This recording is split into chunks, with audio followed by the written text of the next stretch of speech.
What's going on, everyone? It's Dan here. Welcome to a very special video. I've never done anything like this before, but you know what? A lot of people ask me, like, Dan, you know, the PlayStation 4 reveal conference or whatever you want to call it just came out or whatever, and I want to hear what your thoughts on the new console or what you liked, what you didn't like. But to be honest, I haven't even watched the damn thing yet. I'm not even kidding you. I've seen bits and pieces in form of trailers and that sort of thing, but that's about the extent of it. So what I've done is I'm recording my live reactions as well as the actual conference. This is being recorded right now. As you can see, I can open my guide. I'm actually watching YouTube on my on my Xbox right now. I think it's ironic that I'm watching a PlayStation conference on my 360, but oh well, right? So I'm going to give you my live reactions. You don't have to watch the whole thing if you don't want to. I'll do my best to try and maybe put in chapters to when things start, etc., so you can get my opinions on certain things, or mark them, bookmark them in the description, maybe just in case you just want to see my thoughts on one thing. Regardless, we're going to see it live. I may pause the video during it just to kind of explain my thoughts, but most of the time I'll let it run through and just make mentions as things happen. So hopefully this goes okay. Let me know what you guys think of this one. So let's get started. I unplugged my Kinect because the Kinect, you do anything, you breathe and it thinks you're moving. So anyway,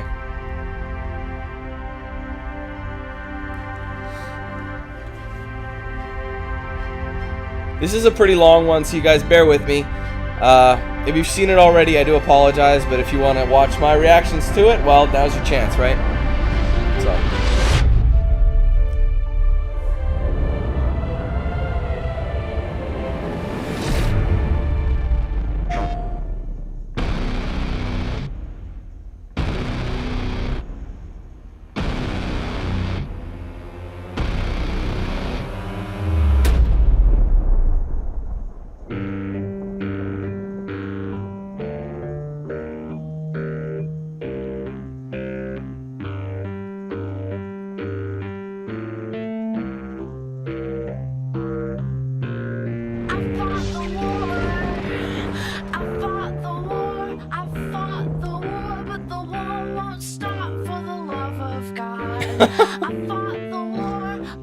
how does it make us become quick?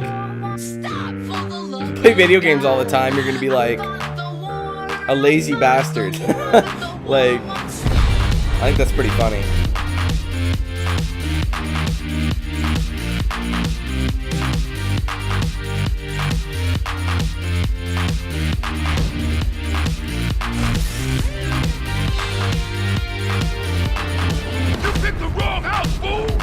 GTA San Andreas. Nice.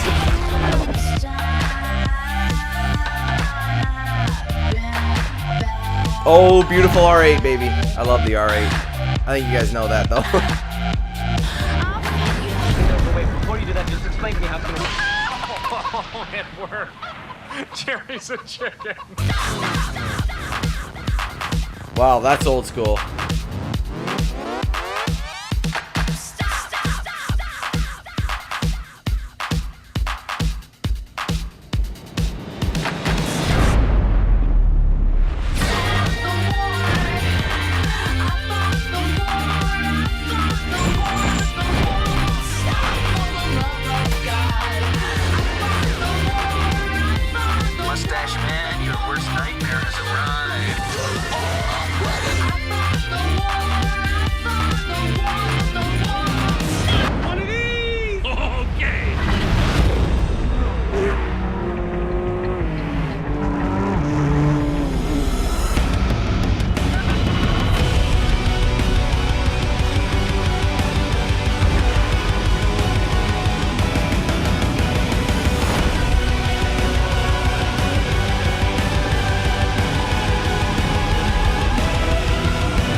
Ladies and gentlemen, please welcome Andrew House. Who the hell is Andrew House?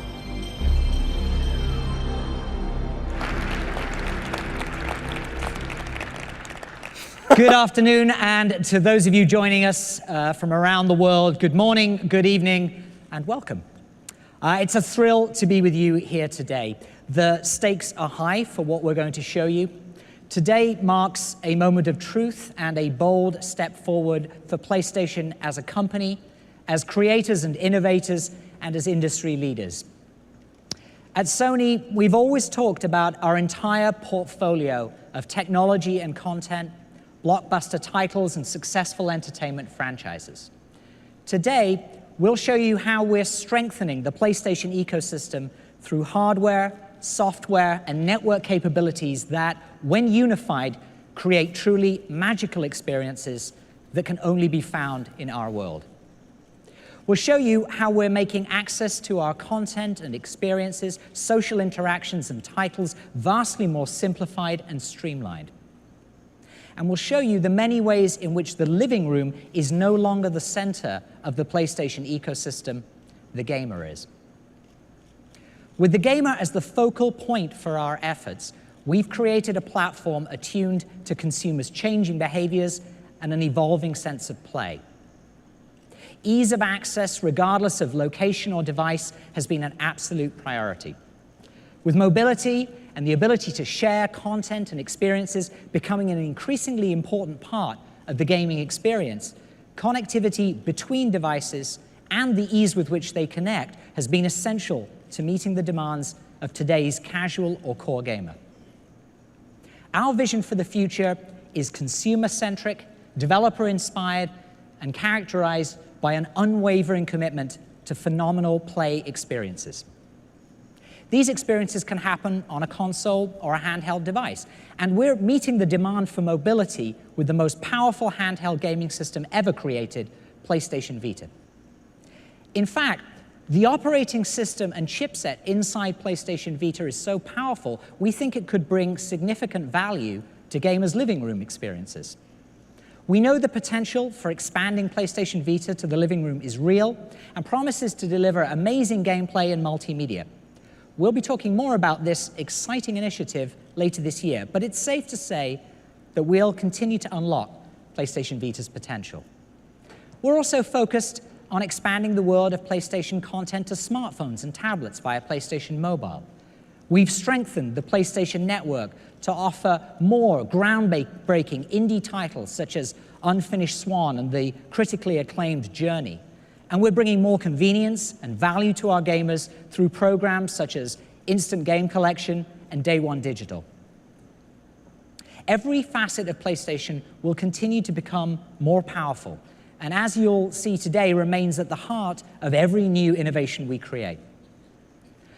While our Sony heritage has long been defined by superb engineering and technology unleashed via powerful hardware, we also knew success would rely not only on a package of next-generation technologies, but on reconceptualizing how the next-generation gamer would want to play. While we once had changed the gaming landscape, now the consumer was changing us. From mobility to multi-format play to greater community engagement, as well as platforms designed to enable access to entertainment, social media, and more, the demands for a new platform were clear. Conversations with the wildly talented and ambitious minds found within the developer community helped us understand what would define the new and the next for them. We painted a picture of the future that would revolutionize not just the console, but would have implications across our entire portfolio of products. Our immersion into the gaming experience at every touch point resulted in a renewed passion for play and keen insight into the demands any new platform would have to meet to be relevant and extraordinary. Today, we will give you a glimpse into the future of play, a reimagination of the gaming experience that has been developer-led, consumer-inspired, and powerfully and thoughtfully engineered by Sony Computer Entertainment. It's designed to make accessing the content gamers love easier than ever.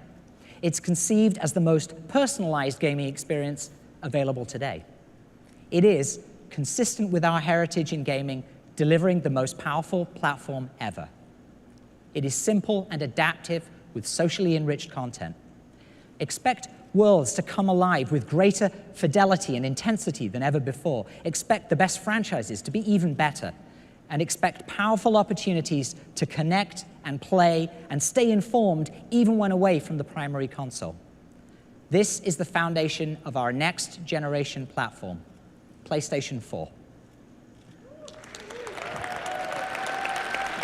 At least they actually called it PS4 and not Orbis, like they were. Like, that would have been the stupidest thing ever. We believe that Orbis PlayStation 4 releasing this represents year. a significant shift from thinking of PlayStation as merely a box or a console to thinking of PlayStation as a leading authority on play. For gamers around the world, PlayStation is the best place to play. PlayStation 4 will unleash imaginations to create next-generation experiences that surpass gamers' wildest expectations, while also allowing developers to explore new business models that offer more flexibility, including episodic and free-to-play. Today, we are revealing the genesis of an expanding idea about the future of play, an idea with enough vision to lead the ever-changing landscape, and an idea founded on the conviction that we must give gamers the kinds of multi-dimensional experiences they not only expect, but quite frankly, deserve. Over the next couple of hours, we're going to show you what the new PS4 is capable of, what innovations it is bringing to gamers, and what central ideas and principles drove its development. You'll meet the minds who form the creative soul of the gaming community, who are pushing the boundaries of play. One of those great minds is the gentleman I'm about to introduce. At the age of 17, he joined Atari, and by age 20 had his first major design success with the arcade game Marble Madness. Future successes were many. He worked with Sega on Sonic the Hedgehog, served as president of Universal Interactive Studios, and was part of the creative team on such blockbusters as Crash Bandicoot, Jak and Daxter, and Ratchet and Clank. Now, as our lead system architect on the PlayStation 4, he has been able to harness the engineering prowess of Sony Computer Entertainment with deep developer insight to create a next-generation platform that sets a new industry standard. It is my great pleasure to introduce lead system architect Mark Cerny.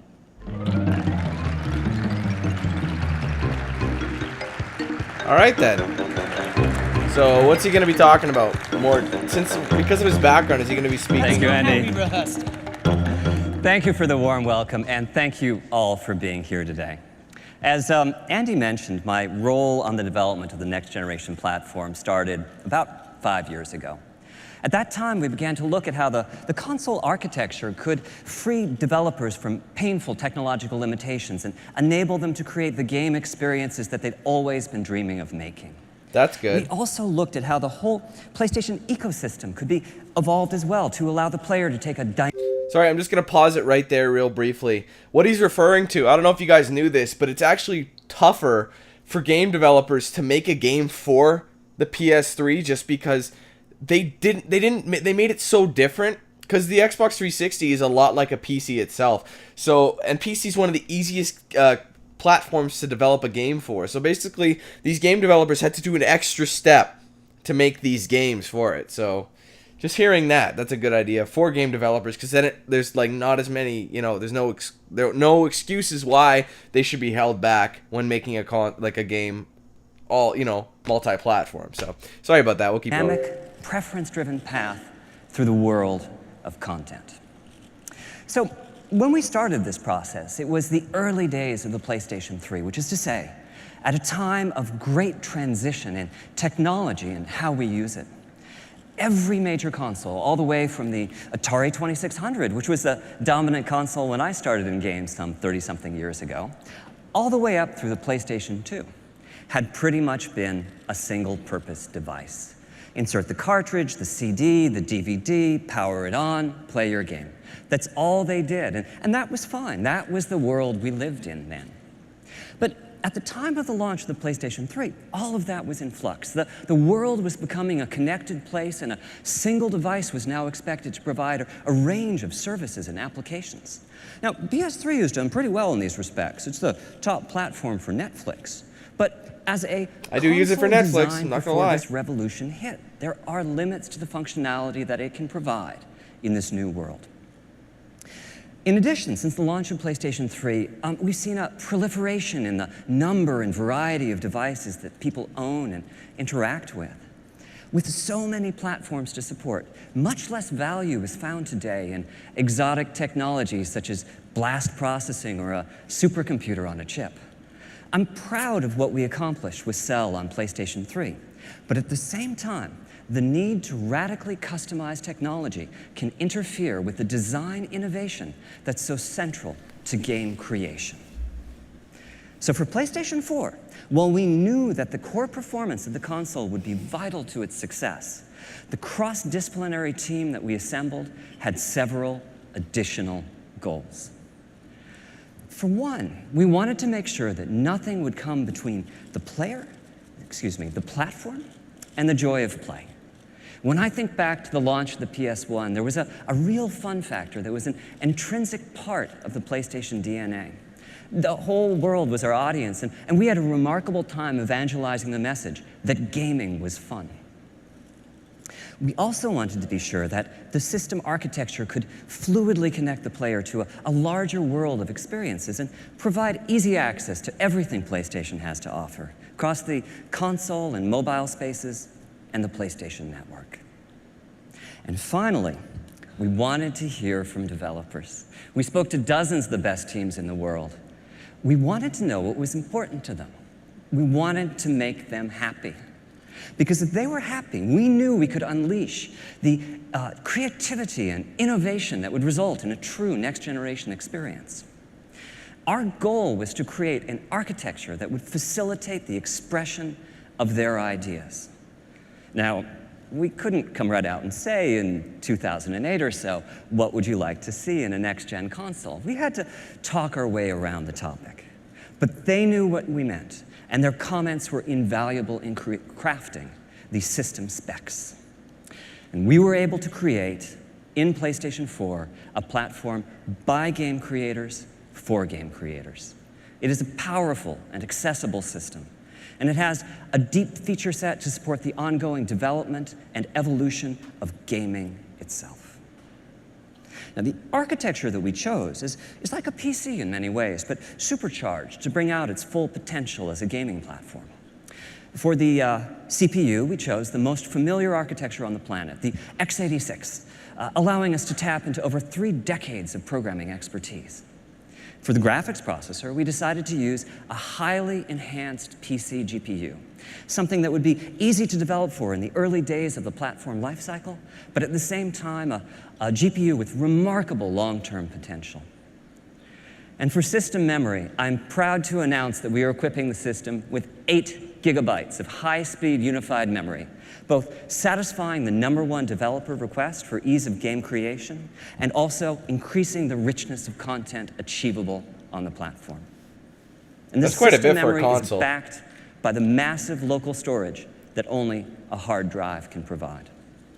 Overall, we this talking, architecture is designed to ensure that the very best games and the most immersive experiences will reach the player.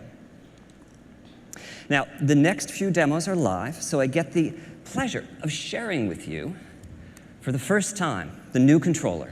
And here it is, the DualShock 4. Very similar looking, but that's something you want. You don't want to do drastic changes. Thank you. So, during the development of the DualShock 4, we worked with key partners in the development community to enhance the feel of the joystick and the trigger buttons. The result is a much tighter sense of control over in-game actions. We also took this as an opportunity to enhance the rumble capabilities and reduce the controller latency. And finally, we added a few new features. A touchpad as a new form of input, a share button and a headphone jack to enhance social interactions. Headphone jack? And a light pad as a light bar as a simpler, more friendly way to identify players. And this new controller was designed in tandem with a second peripheral, a stereo camera that can sense the depth of the environment in front of it and track the 3D position of the controller via its light bar. Does that come with it? I'd expect it to. Now, this Knowing first that live they probably demo don't. Is that like a motion control again? shows the payoff from the augmented PC architecture. This is Unreal Engine 4 from Epic, running in real time on prototype hardware. There's some very sophisticated technology here, GPU-accelerated particle systems and realistic transmissive materials with substantial subsurface scattering. You could tell it's prototype, And this is yeah. all running in real time. I can look around as the animation plays using the touchpad input. Not only do we have the power to drive this level of application, but we also have, in PlayStation 4, an extraordinarily easy conversion path from the PC world. Now, as to how we accomplish this, PlayStation 4 is centered around a powerful APU that combines 8 CPU cores with a state-of-the-art GPU with almost 2 teraflops of computational performance. Putting CPU and GPU on the same die gives them streamlined access to a common pool of memory. And with PlayStation 4, we're taking an unprecedented step. For system memory, we're using GDDR5, the type of memory typically reserved for top-of-the-line, high-end graphics cards. This gives us 176 gigabytes per second of bandwidth and provides a further boost to the GPU performance. Now, earlier I said we were using a highly enhanced PC GPU. Principally, we've modified the GPU to make compute easier, which is to say, we've made it practical to use the GPU as a general-purpose computational device. This next live demo is a 1,000,000 object physics simulation from Havoc. This is primarily running on the GPU, not the CPU. Tasks that can fully occupy the CPU cores will be achievable using just a fraction of the PlayStation 4 GPU. Overall, our goal has been to architect the system so as to support a breadth of experiences. I'm really looking forward to seeing how the development community will choose to use this tool that we've provided for them.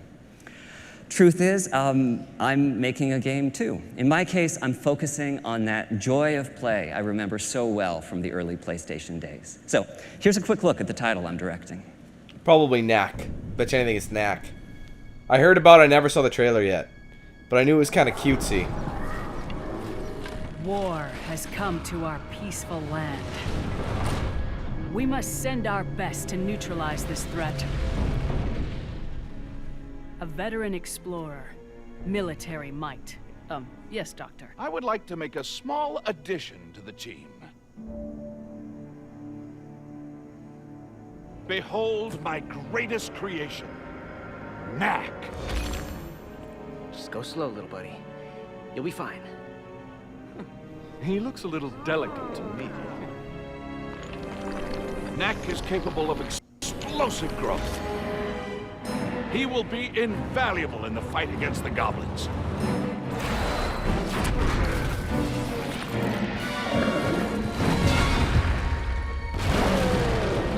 Holy crap! Knack, you're no human. Why do you work for them?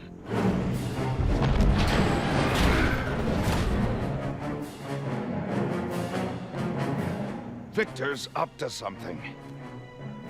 The next step of human evolution begins now. The world is about to change, and he'll be the one who changed it.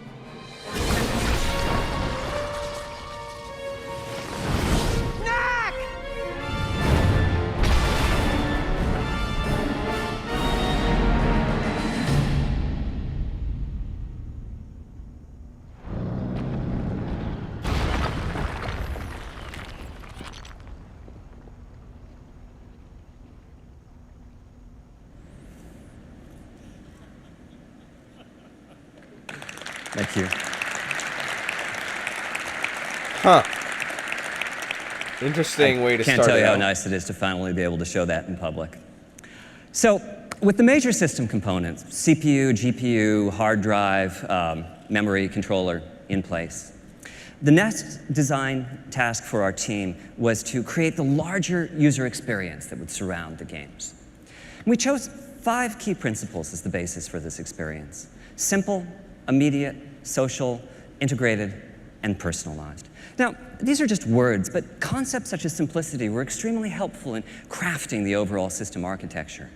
Games continue to evolve, some becoming very complex indeed, and the processing power of the system is an exponential leap over its predecessors. But at the same time, we wanted the platform itself to be consumer-oriented, with a premium placed on functionality and ease of use. For us, simplicity meant that powerful functionality needed to be just a button press away. Speed of response is also vital. Immediacy is no longer an ambition when creating system UI, it's an expectation with players. So on PlayStation 4, we've put together a feature set, assisted in many ways by custom hardware, that radically reduces the lag time between consumers and their content.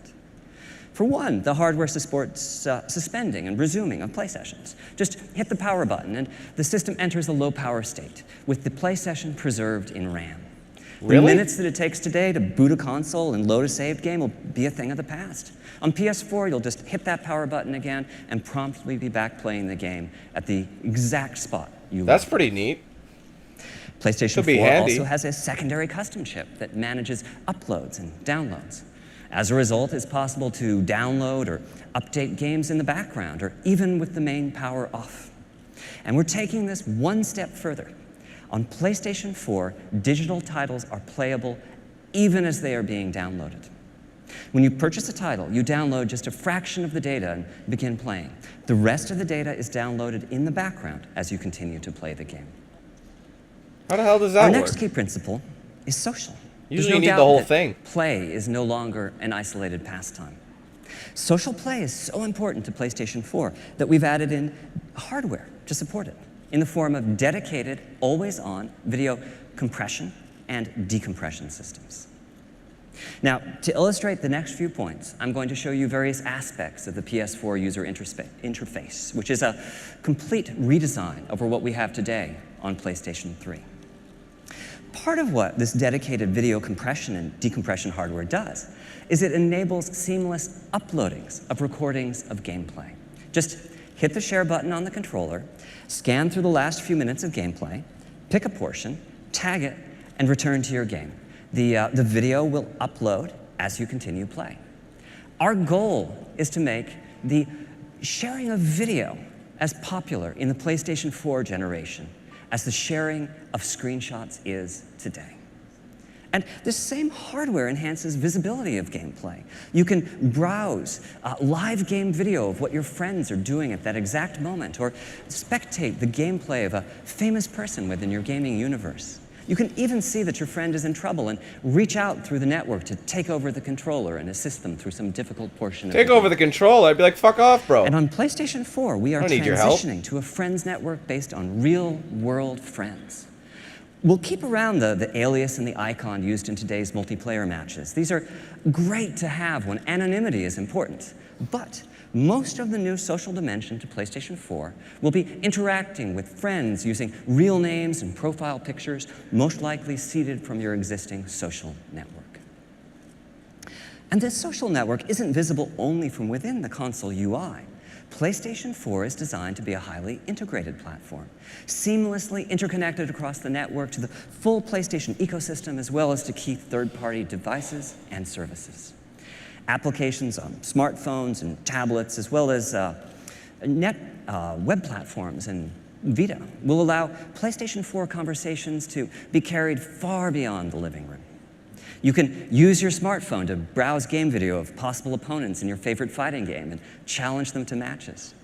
Companion applications on PlayStation Vita or your tablet will add another dimension to the experience and allow you to keep in touch with the evolving world of your game regardless of your location. And our final ambition with PlayStation 4 is personalization, the concept that the system can get to know you and bring you closer to the games and other experiences that you're seeking. Personalization is a key design principle of the PlayStation 4 interface. You're just a button press away from the latest news about your game titles or interactions with your friends. But Fabrice. learns your likes and dislikes, we can take this a step further. You'll discover content preloaded and ready to go on the console. Fabrice, by your shed some favorite, neck footage, creator son. in your favorite genre. Our long-term vision is to reduce download times of digital titles to 0. If we know enough about you to predict the next game you'll purchase, then that game can be loaded and ready to go before you even click the buy button. Why would you want to do that, though? In conclusion, an informed system architecture was fundamental to the creation of PlayStation 4. It is and always has been our goal to deliver play that is deeply satisfying. And in order to do that, we knew we would need to design to the dreams and ambitions of the developers who create the content that game players crave. And we knew that these game players would expect ease of access, simplicity, and control over their content and their experiences, and that a successful new platform would need to not only meet, but also exceed their expectations. We've therefore taken a deeply consumer-focused and developer-centric approach to the design of the PlayStation 4, resulting in gaming experiences that evolve and ensuring that PlayStation continues to offer the best place to play. As a developer and creator, and certainly as a gamer, I'm thrilled about the vast potential of the PS4 to empower new and even more compelling game experiences. And that's the end of my section of today's presentation. Thank you very much for your time.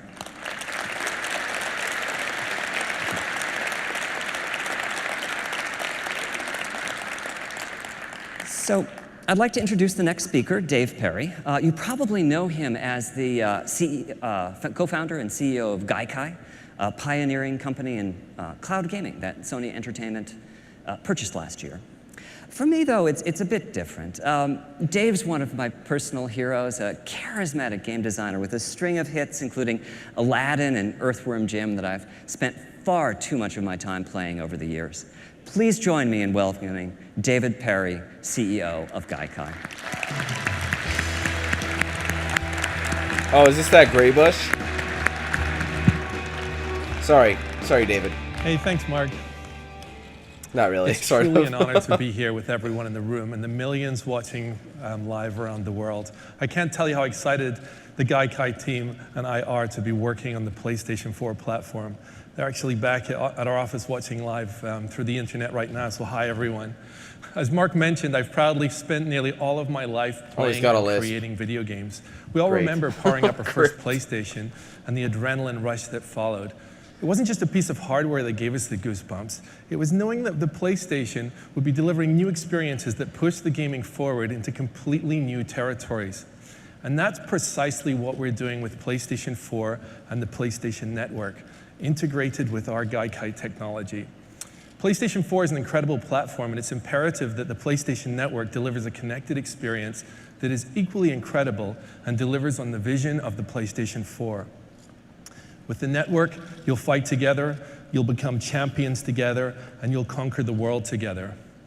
The gamer is at the center of the PlayStation Network, so every decision that we're making for the network is scrutinized to ensure that it delivers on what gamers want most out of their entertainment experiences. What we're creating is the fastest, most powerful network for gaming in the world.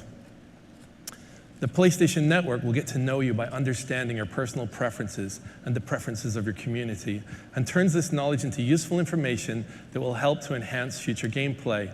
So like when your friends purchase a new game, you'll know immediately so you can join into the action.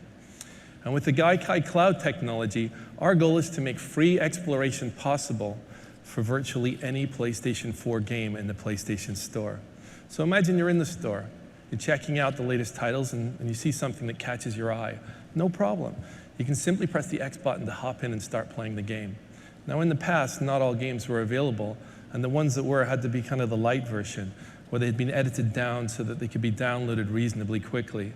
With Gaikai in the PlayStation Store, you'll be able to instantly experience anything that you want.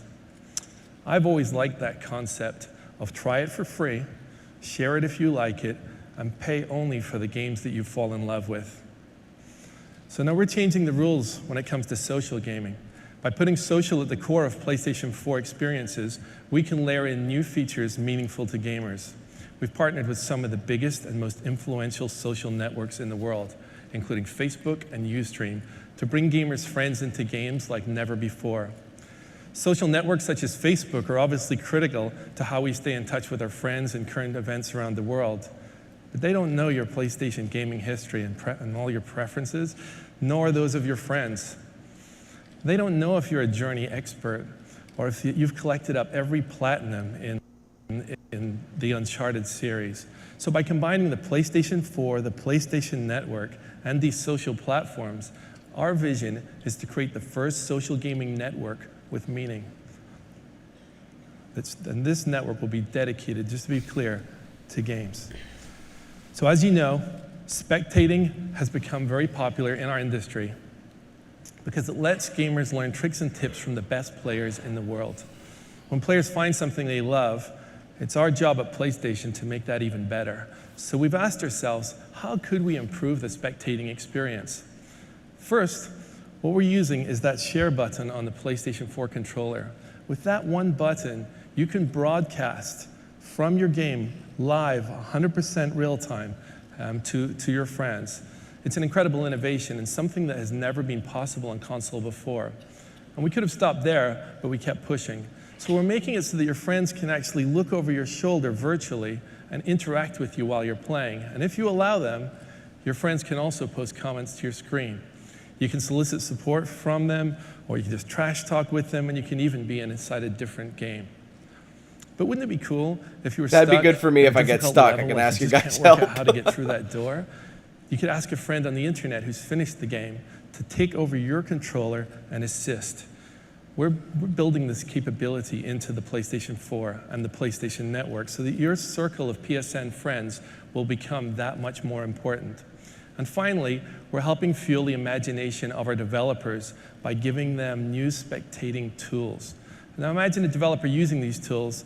If they identify a gaming expert, they can give them director-level status so they can manipulate levels to assist you during your gameplay. Developers can insert command buttons for certain levels, where friends can drop in special items for you, such as giving you a health potion when you're in critical condition. We've also partnered with Ustream to give gamers multicasting capabilities. And that means you can schedule a set time and broadcast your gameplay live to anyone that you want to invite. In summary, the base hardware architecture for PlayStation Network was designed to facilitate and integrate social aspects throughout all phases of the gaming experience. The PlayStation Network wraps you in your favorite content wherever you are, across the PS4, the PS3, the PS Vita, smartphones, and tablets. And we're going to give developers a simple, elegant solution for enhancing their PS4 games on second screens. A key feature enabled by second screens is remote play. Now, we believe so much in remote play that it's been built into the architecture of the PlayStation 4. So how are we unlocking remote play's potential with this next generation? The answer is PlayStation Vita. PS Vita is the ultimate companion device for PS4, enabling gamers to put their games from their beautiful HD TVs right onto their PS Vita's beautiful 5-inch OLED display. For example, say you're in the middle of an epic battle on PS4, but your kids have just taken over the living room. What do? Well, it's easy. You tend to your child, you idiots. The game over to your PS Vita. Now, as you saw, Mark is working on this game, Knack, on the PS4, so we brought a surprise for him today. By using remote play, he can now also play his game instantly on the PS Vita. So what do you think, Mark? I think it looks great. So this is my PlayStation 4 title, Knack, running in remote play on Vita. And the work's really well distributed between the two consoles. We're using the full graphical capabilities of the PlayStation 4. And on Vita, we're taking advantage of the beautiful 5-inch OLED, as well as the sophisticated mobile controls. I was expecting you to say cool. So, okay, spoken like a true system architect. Our long-term goal is to make every PlayStation 4 title playable on the PS Vita. I mean, if you think about that, even the demos that you're seeing today, some of the most incredible, we have some incredible things to show you. If you can imagine, we can make those games instantly playable on the PS Vita as well. So to make remote play between the PS4 and the PS Vita feel good, we've dramatically reduced transmission times so the gameplay is snappy and immediate. We've accomplished this by integrating some of the Gaikai technology into the PS4 system architecture that essentially turns it into a game server, and the PS Vita becomes a client with remarkably fast connection speeds. Of course, the PlayStation Network and the PS4 will provide access to a vast array of other forms of entertainment beyond gaming.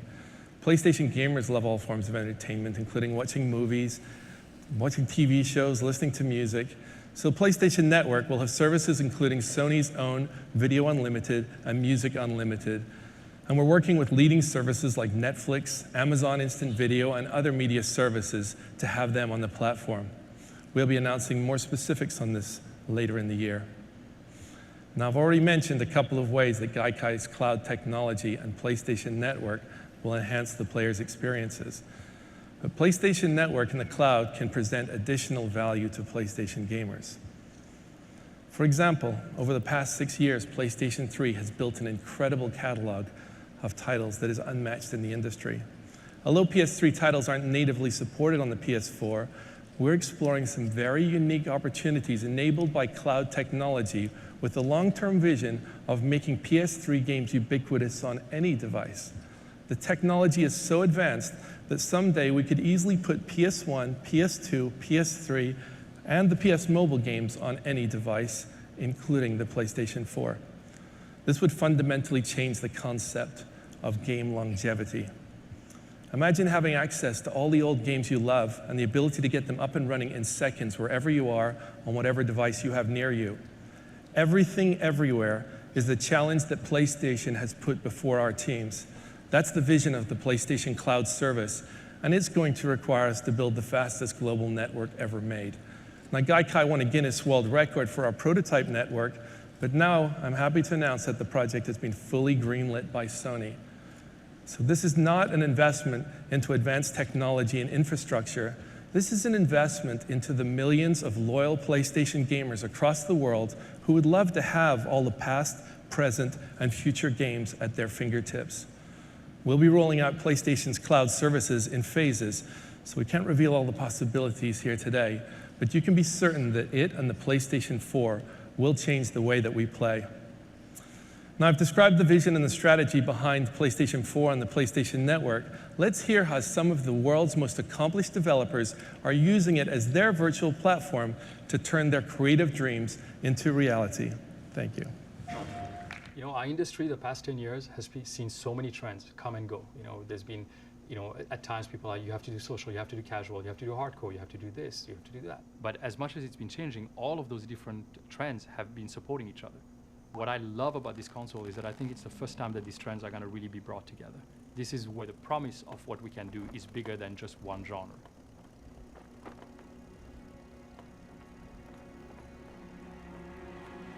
This time, Sony came around to us and they came to our office and they said, here's what we're thinking. What are you guys thinking? What have you been held back by? And what would you do if you didn't have any technical limitations? That they gave us the possibility to provide feedback and to adapt based on the feedback they received from developers was, for me, a very important message. All these developers had a hand in actually helping form what the PlayStation 4 would eventually turn out to be.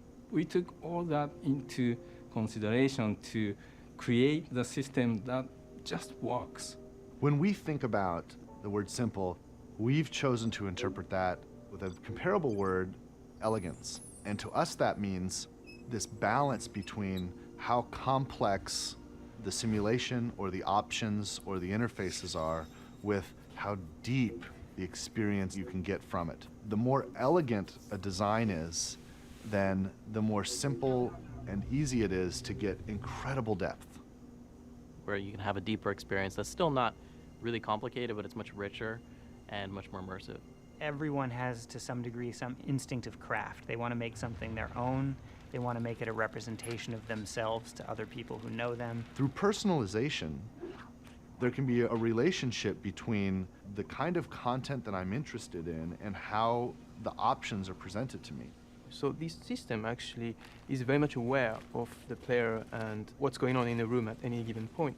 So for example, when I go to the PlayStation Store, right now I see advertisements and commercials for a lot of games that I'm frankly not interested in. Having a good way to present you the games that you're interested in is very important for us. If we want everyone to be engaged in gaming and love it and understand it, we just got to make it easy for everyone to get into that and not waste everyone's time. That doesn't involve 3 minutes of boot up and disk shuffling and sort of all of these things that are just like a nuisance between the impulse to play a game. So immediacy becomes an important goal. I want to make the decision to experience something or to access something, and I want it right now. There isn't any more waiting time, there isn't any more startup. I literally walk in, pick up the controller, hit the start button, it just goes. It's a huge win for gamers. You're able to download the first bit of a game and start playing it before the next 20 gigs download. One button press away, and you get what you want. Historically, console games have been very much like lived in a tower. You go to your living room, you have that experience there, and that's where it happens, and then like you leave your living room and then you have the rest of your life. Looking ahead, integrated gaming experiences will follow you everywhere that you go. The entire world has changed in the way you can interact with many devices wherever you are at any time of day. So there'll be some window into that entertainment experience that's accessible through your phone or your PC or a portable gaming device. The many different devices that you use are seamlessly integrated to create your PS4 experience very seamless. There was a time when the shared experience meant that your friend sat next to you on the couch. Now that we can basically project that across the globe. Offering them opportunities to interact with each other, while they're playing the game, but also outside of the game. The new big feature that we have on this controller is the appearance of the share button. The share button allows you to record any gameplay and create a video or a screenshot and share it instantly. Whenever they want to share an epic moment, they can just press that button. Before you had to make a video, edit the video, upload the video, and now we're going to make this so easy for people to just press the share button and off it goes. It's going to bring opportunities to engage players with the game and with each other like we've never done before. One of the neat things about next generation hardware is there's always kind of this mystery. What is the actual ceiling of this thing? What is the potential? How far are we going to be able to push it? The possibilities have just blown open in a way that in previous generations it never had. This is what PlayStation is about. It's about innovation and it's about new ideas. PlayStation 4というのは、非常にプレーンなシステムですから、真っ白なキャンバスみたいなもので、すごくクリエイターにとって腕の振るいようがあるんですね。全ては、クリエイターが何を、そのキャンバスに書き込むか、が全てなんですね。Because at the end of the day, everybody does like that. Everybody does want to see new, amazing things. For me, the three words that would recap would be immersive, magical, simplicity, ultimate play. The game entertainment machine. It's coming soon. It's a connected world. It's the PlayStation. Ladies and gentlemen, from Goddamn. Worldwide Studios, please welcome Michael Denny. Seems like they're really focusing on also making the console for the Thank developers. You. So as you've heard from which Mark makes and Dave, us better content. and as you've just seen in the video, there are a lot of very happy game developers out there right now, which is fantastic, because the future of PlayStation is about great games, inspiring new experiences from the imaginations of the world's best creators. In the past, creators' ambitions have often been constrained by the limitations of technology. PlayStation 4 will bring a new synergy between hardware, software, and the fastest, most powerful gaming network in the world, unlocking a new canvas for creativity. From the outset, our game creators have been given the opportunity to collaborate with our hardware and system software engineers to help shape PlayStation 4's unique feature set. So with this powerful synergy, deeper, more connected experiences and a newer emotional state of play are made possible. At Worldwide Studios, we are privileged to work with the world's best development teams. And whether working on new IP or reinventing existing franchises, PlayStation 4 has ignited their creativity to build exclusive new experiences that until now they could only have dreamt of. So, I guess what a lot of you have been waiting for, let's take an early look at some of their work. Please welcome on stage the managing director and co-founder of Guerrilla Games, Herman Hulse.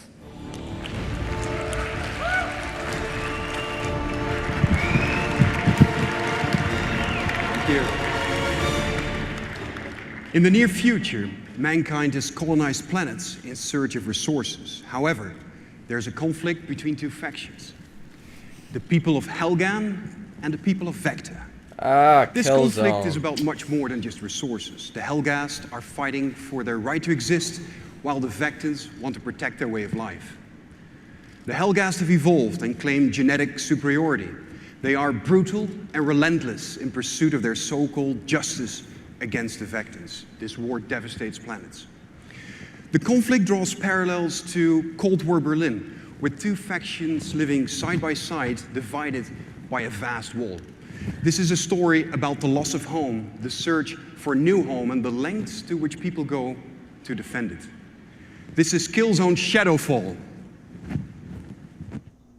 Someone's got a bad mic connection. You can hear it. And Buddy's playing right now, isn't he? That'd be pretty cool to play for this.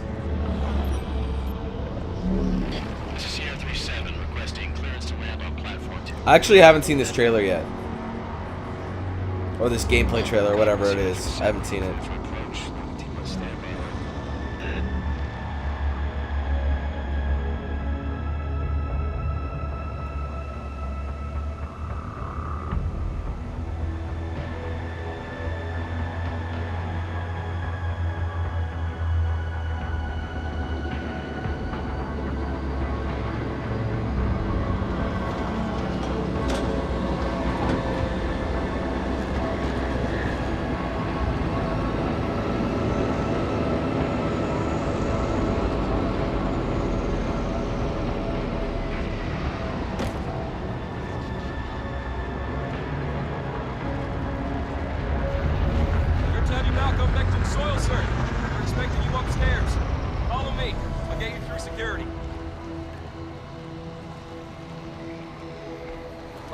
Passing through here today.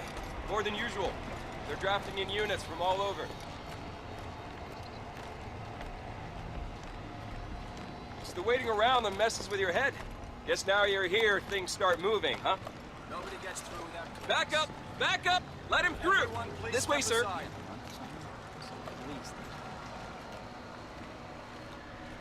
I feel the urge to commentate right now. Sorry, sir, just a formality. This looks pretty cool so far. Okay, clear. Please proceed. Seems a little different than the previous Killzone games, though. So just like in location, you know. Seems a little more urban, which is good. I love it. Like most of the time, it's like broken down everything. And this is nothing probably compared to what the graphical design will be. Just because I'm watching a YouTube video right now, so.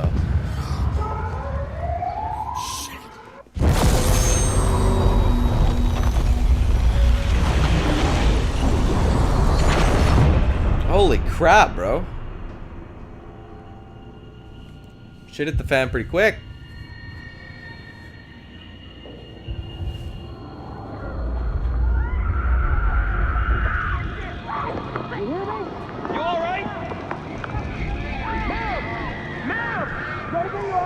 Come over! Give me some help! Hold on!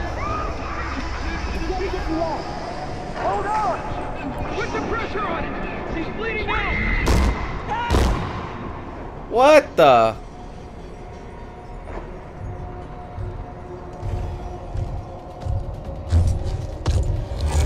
Yep.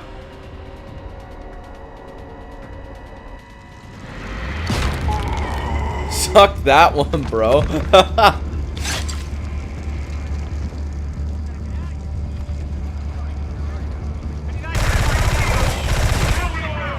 Dude, what the hell? You're shooting like civilians.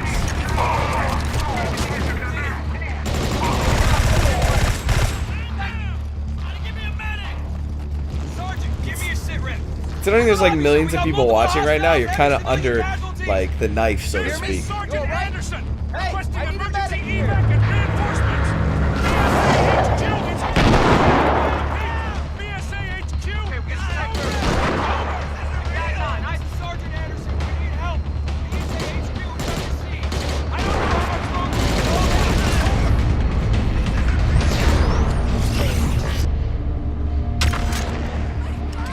Sweet. Must be a secondary fire.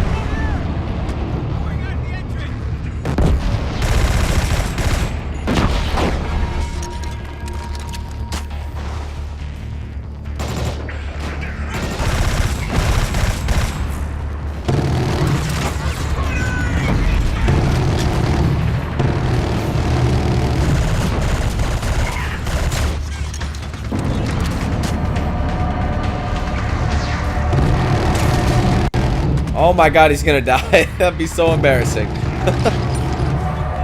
Got out, he's lucky. He's got some cheat codes, the developer cheat codes.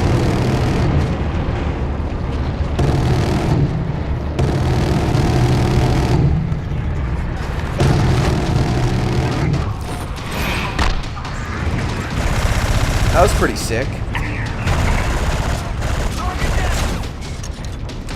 Good shooting, Tex. You missed them.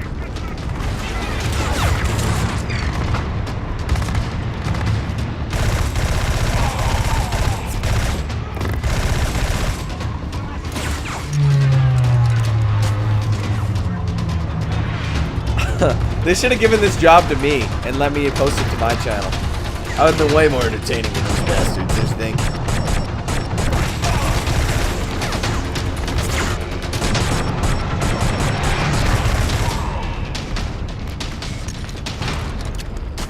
Hold up. Crap, man. Me being stupid. I forgot. I may have to split this video. Hopefully I have enough. Because my camera, I have a lot of crap on it. I may have to delete some, so it's starting to cut out. So yeah, after this I'll pause the video, take a little break, and we'll continue.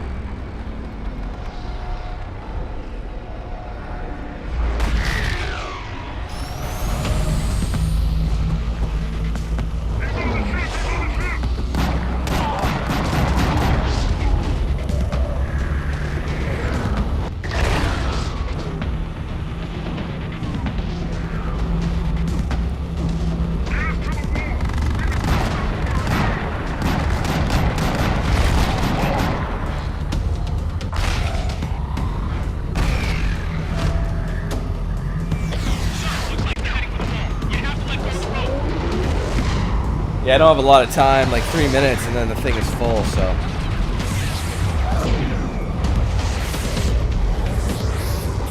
Be clear! Get those AA guns offline!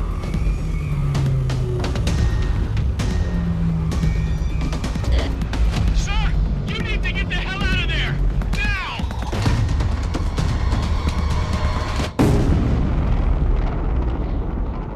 Now! Nicely done, sir.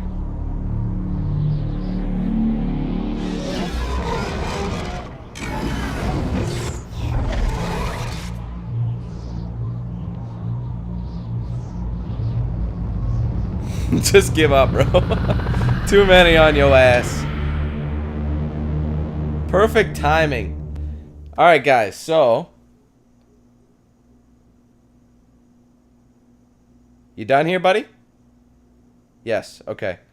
Alright, guys, I'm just going to pause right here, stop the video. It's going to cut out, and I'm going to grab, just take a small break, and we'll be right back. So, hold up, guys.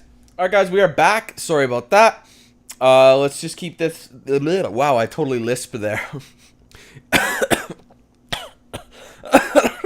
I'm sorry. Let's keep this thing going. We just finished off with some Killzone Shadowfall, so let's see where they're going from here.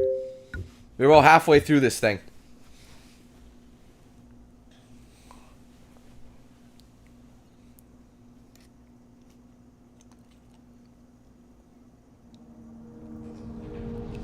Ah, this game I'm looking forward to.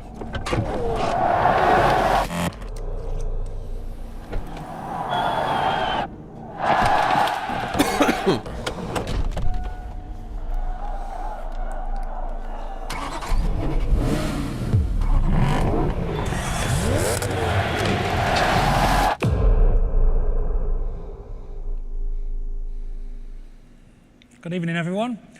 I'm Matt Southern from Evolution Studios, and we're making the game we've always wanted to make. It's called Driveclub, and it's all about team-based racing. I've waited so long to be able to tell you about it. It's existed as a concept at the studio for 10 years. We trademarked the name Driveclub 9 years ago. You can check it online. At its heart, it's always been a very simple concept about driving the very best cars in the world, in the greatest locations in the world, but crucially, doing it together.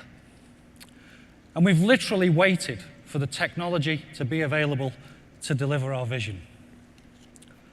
We've visited the greatest car companies there are to share this vision for next-gen team racing. And they love that Driveclub isn't just about cars and locations, not even just about winning races, but about people, about collaborative gameplay with friends in teams. Next generation no longer just means more powerful hardware. We're the next generation of gamer. We want to play great-looking games like this, but in new ways that fit our permanently connected social lives. And to us, that means driving in a team.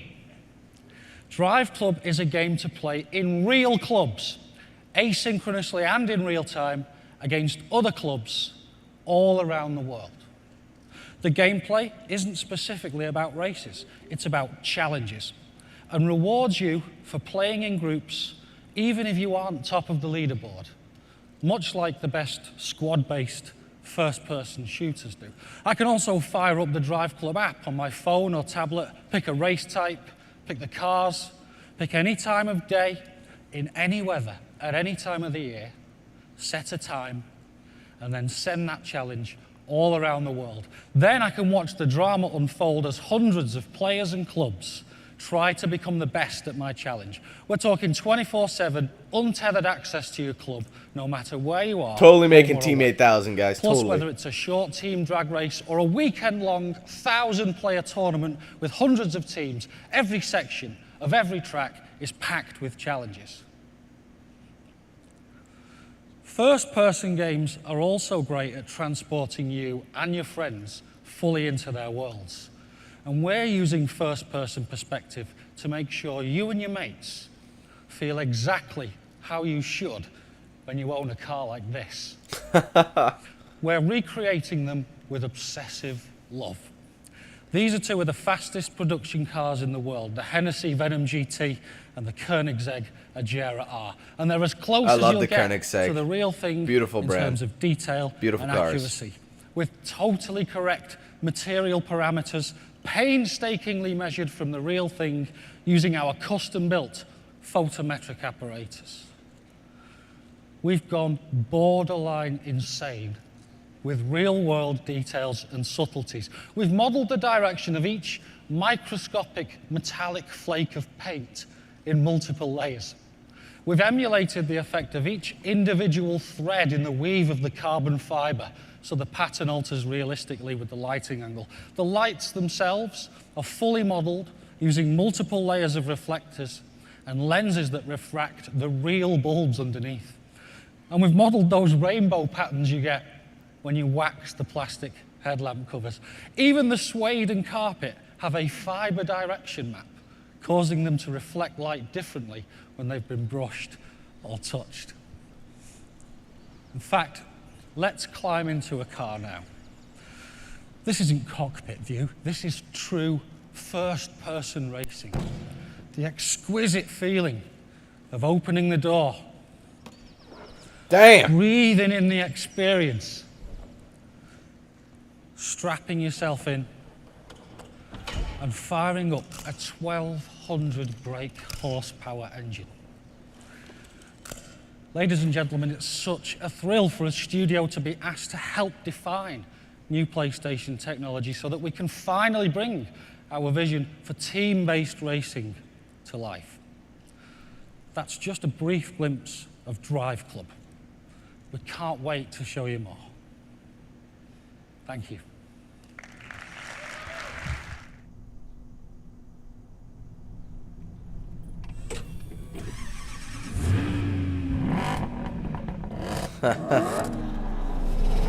That's a game I'll be getting. This thing looks sick, man.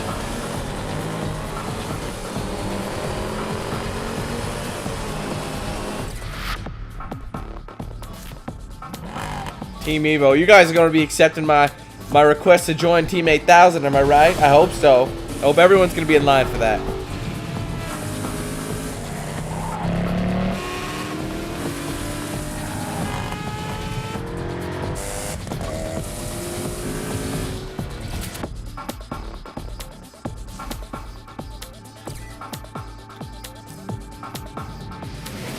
Oh, that was a Pagani Zonda, excuse me.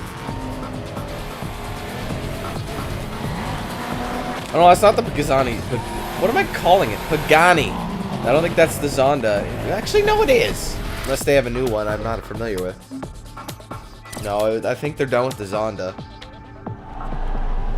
Well, Pagani was a smaller Italian supercar brand, and they only had a couple of cars. So, can't wait. That game looks so awesome, man. I love driving games that are like that. Because I'm a car guy. I like cars. So, that's something I'm looking forward to. In 1999, I took part in a political rally and got tear gassed by the cops. Now, up until then, I'd always thought the police were there to protect me, to protect the people that I cared about. But on that day, they didn't. We all want to feel safe, right? But it is hard to put your finger on what that sense of security is worth. However, it is easy to say what it costs. Right now, there are 4.2 million security cameras distributed all around Great Britain. That is one camera for every 14 citizens. Is this Watch Dogs? In 2011, the US government seized the personal cell phone records of 1.3 million of its citizens. There are 1,200 of us in here today. 4 of us have been monitored.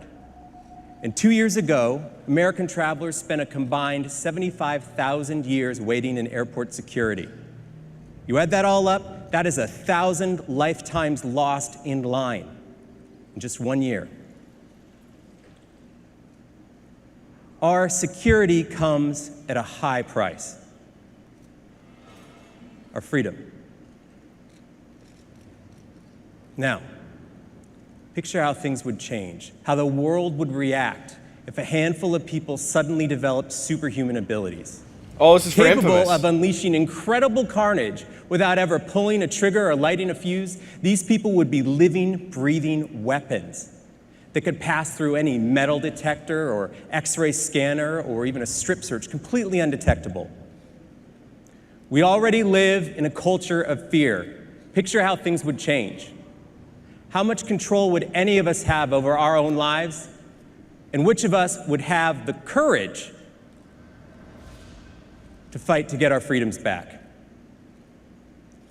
I'm Nate Fox, here to introduce to you Sucker Punch's latest game, exclusive for the PlayStation 4. This is Second Son. I didn't know what he's talking about. It sounded very, whatchamacallit, very Watch Dogs-like.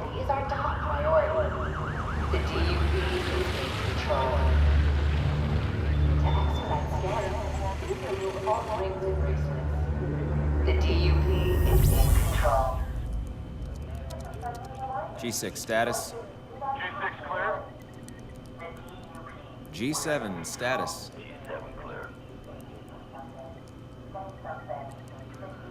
H1 status. What the hell? What was that? I don't know. B2 status? What should we do? B2 repeat status. On me. Keep your eyes peeled. The DUP is in control of the situation. Up there! We got We lost B2. Check in B5, B5. Over there. Go. Cover me.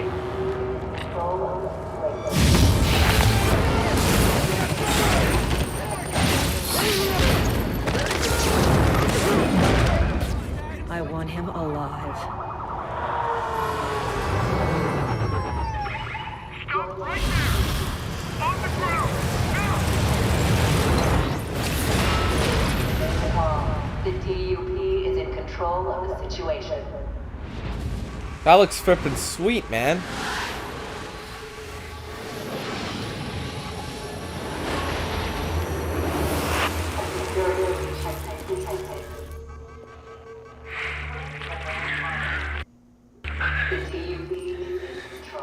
You are not in control.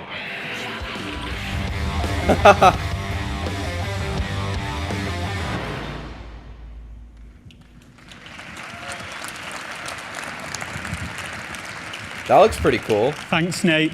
And I'm pretty sure he's just won the backstage suite for the coolest game introduction of the night there. And thanks to all the guys for introducing 3 already amazing looking games that not only look fantastic, but allow a depth of gameplay that will take our players to a new level of immersion. PlayStation has always been proud to offer the best gameplay experiences. Now, often that means deeper and more intense versions of experiences that we know we already love. But sometimes best can mean things that are surprising, things that don't always fit, things that can help us pioneer new ways to play and embrace the unexpected. PlayStation will always be a leader in encouraging creators to push the boundaries, from supporting smaller indies with their highly innovative and sometimes left-field ideas, to supporting more established teams in their quest to take creative risks that other publishers simply won't take. In the next few minutes, we would like to take you on an adventure into the imaginations of 3 amazing creators who continue to inspire us with their unique visions. The first comes from one of the world's most acclaimed independent developers. PlayStation remains steadfast in our support for the indie development community. By offering self-publishing on PlayStation Network, we'll continue to provide the most open console to enable smaller developers to easily bring their breakthrough titles to PlayStation gamers. So please join me in welcoming on stage the creator of the captivating and critically acclaimed Braid to introduce his team's latest creation that will debut on PlayStation 4, Jonathan Blow. Oh, I'd want to get different intro music. Hey, I really don't know what I'm going to do to follow up after all those explosions, but we'll see what happens, I guess. Anyway, due to the success of Braid, we've managed to found a new small development studio, and we've been working on our new game, which is called The Witness, for 3.5 years now. It's a game where you explore a mysterious abandoned island and solve the puzzles that you find there. But at its heart, at its core, it's a game about epiphany, that instantaneous transition of the mind that takes you from confusion to understanding. You know, 1 minute your situation seems impossible. You have no idea what the solution to your problem would even look like. And then the next minute you see everything. It's all very simple and clear.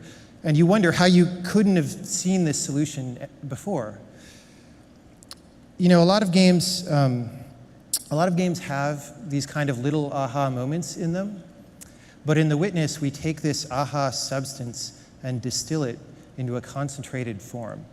And in doing so, we make design decisions the opposite way that most games would. The Witness takes place in an open world, so you can go wherever you want to at any time. But whereas most games in open worlds try to make their worlds as big as possible, so you'll be impressed by the sheer scale of the endeavor, in The Witness, we're trying to make the world as compact as possible, so that you have a very dense experience that makes the best use of your time. Wherever you're standing in this open world, there are 3 or 4 different destinations with completely different themes within 20 seconds of walking from where you are. New interesting things around every corner, and everything in the world is carefully placed, and everything is where it is for a reason. A lot of games try to pad their playtime so that they seem long, but in this game, we work very, very hard to cut anything that's redundant. There's no filler. Thank God. It's a puzzle game, but the puzzles aren't just arbitrary. They don't exist just to be puzzles for you to solve. Every puzzle has an idea inside it. And on the design side, we work very, very hard to communicate in a nonverbal way the essence of each idea. Now, even with this focus on compactness, we've managed to put together a game with 25 hours of gameplay of unique puzzles, everyone bringing you something different. And in the release window, PlayStation 4 will be the only console that The Witness is on. Now, it's a game that happens really all in your mind, much more so than on the screen anyway. But nevertheless, tonight we've put together our first official trailer, which I'll show you now. Let's roll the clip. What is... I think I missed this game.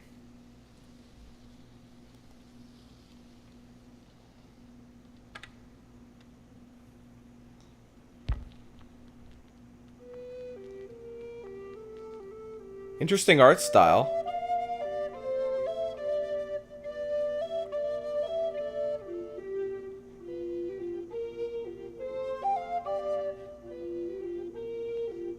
But goddamn, 25 hours of puzzles. That's a lot of flipping puzzles.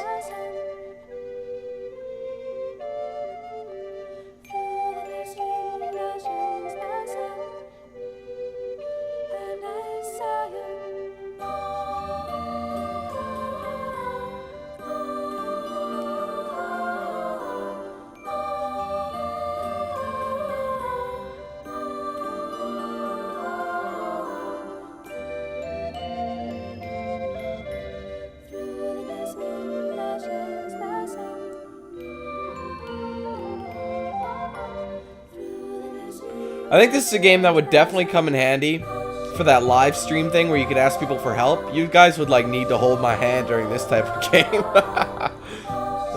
I'm usually pretty good at puzzle games, but when I'm recording them, I tend to like drop the ball a little bit. Like, you know, because I feel like I'm under pressure a little more. But when I'm just able to watch it myself and think it out, I usually do them pretty good.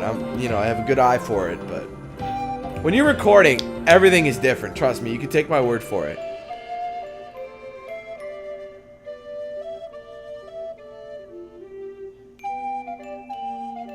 But so far, I don't overly understand the... Okay, so it's the witness. I don't overly understand the main goal behind that game yet. Thanks, Jonathan. Wonderful stuff. And how about that? What other event would show you a game like the visceral and action-packed Killzone, followed by the mesmerizing and thought-provoking Witness? And speaking of Killzone, at the end of the playthrough you saw earlier, Stephen hit the new share button and uploaded it directly to the Killzone Facebook page. So as soon as we're done here, please go check it out. Okay, so what follows now are not game presentations, but a glimpse of the future, sure to challenge your current vision of gaming. Two of our wonderfully talented creators will give us an early glimpse into their concepting process and demonstrate what is possible when you combine PlayStation 4 with unbridled creativity. So first up, please welcome, from the award-winning Quantic Dream, David Cage. Right on, son. What are these guys doing? I heard about they have like a tech demo. And look at that, they have some Heavy Rain music going on. When people ask me, what is the feature you want the most on future hardware platforms? My answer is always the same: emotion. Getting the player emotionally involved is the holy grail of all game creators. We all try to trigger intense, subtle, and diverse emotions. We try to make players forget that this is just a program animating pixels on the screen.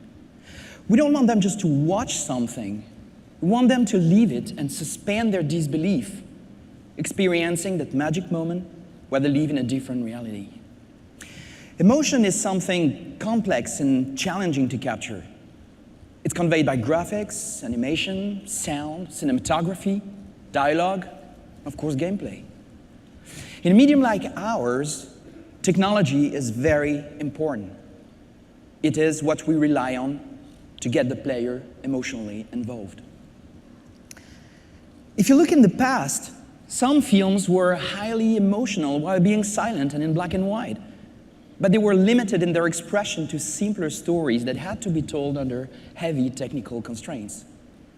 Actors had to exaggerate their moves to convey their emotions, cameras could hardly move, and lighting as well as photography were barely concepts at the time. Cinema really became what it is today when technology evolved enough to let movie directors and actors create the subtle emotions they wanted on screen. Eventually, they developed sound, color, lighting, and higher resolution formats, and suddenly, the audience could see in the eyes of the actors when they were lying or when they were about to cry. Pantomimes were not necessary anymore because the most subtle nuances of emotions could be seen on screen. With the PlayStation 4, games have now finally reached that stage. In 1999, Quantic Dream's first game, Omicron, featured characters with 350 polygons. Indigo Prophecy's main characters were around 1,500 polys. I remember that game. Heavy Rain's character were about 15,000. Oh, wow. Chara at 20,000. This year, Jodie Holmes and Beyond will be about 30,000. Nice. On PlayStation 4, this is what you can get. Quantic Dream has developed a completely new engine. What you see is running in real-time 3D on a PlayStation 4. It is our first attempt at using advanced skin shaders with translucency, realistic ice shaders, volumetric lights, 3D depth of field, and many, many other features that were up until today reserved to CG films. This is the quality that we will get in our future games, and we know we can go even further. But more important than these technical features, we start to reach a point where you can see very subtle emotions on the face of a character. Wow. Where you can feel his emotions just looking at his face. Where you can see his soul just looking into his eyes. When you look at this old man, you can imagine who he is, what he thinks, what happened to him, without him saying a word. With the PlayStation 4, game creators can now forget about the technology limitations and simply focus on inventing experiences never seen before. We can concentrate on what amazing stories we want to tell and what incredible worlds we want to create. We can take you to places you have never been before and make you feel emotions that you have never felt in real life without having to wonder if we will have the horsepower to do so. We are now only limited by our imagination. Thank you. That looks awesome. I can't wait for Beyond Two Souls. It's going to be sweet, man. Wow, David, please can I have a copy of that skin shader? But I mean, seriously, it's just amazing to be able to get that emotion in the eyes. It's really hard. So, hello. I'm Alex Evans from Media Molecule, and Michael asked us to just give a little insight into our creative process over the last few years at our studio. And you know, when we first heard about the PlayStation 4, we began thinking, what can we do to turn creative gaming and take it to the next level? Because that's what Media Molecule was founded to do. It was to use this amazing device to bring the creativity of every PlayStation user to the fore. And creativity takes many forms these days, whether it's taking a picture, cosplaying as Kratos, or 3D printing a customized character. It's easier than ever to show off your skills. And with the internet, you can reach millions of people. So creation is everywhere, but it can feel kind of fractured and complicated. And so we thought, how can we cut through all the crap? And we realized there's a simple way of thinking about all of this. What we wanted to do was let you record your dreams. Think about that for a second. Record your dreams. You see, the PlayStation 4 for us at Media Molecule should be the creative console. It's the place you go to be inspired. It's the place you go to experience other people's dreams or to make your own. It's the place you go to create. And the only question for us was how. When we looked at how people create digitally, especially in 3D, things just haven't changed in the last 5 or 10 years. As a graphics programmer, vertices, textures, UV mapping, they've been the bane of my life and the artists I work with for many years. I call it the tyranny of the polygon. And so we asked ourselves, how could PlayStation 4 change this?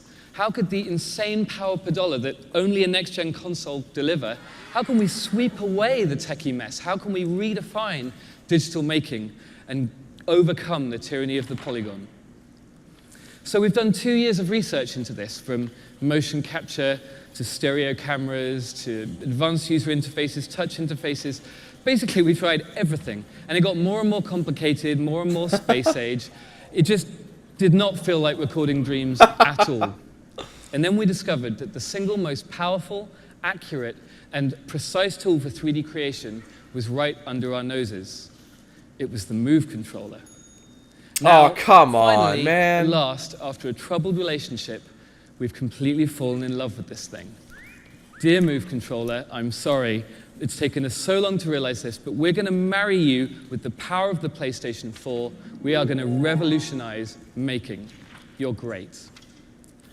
So one of the first things we built with this Why would was a you sculpting killed it, tool, bro? and we've been using it for a while now.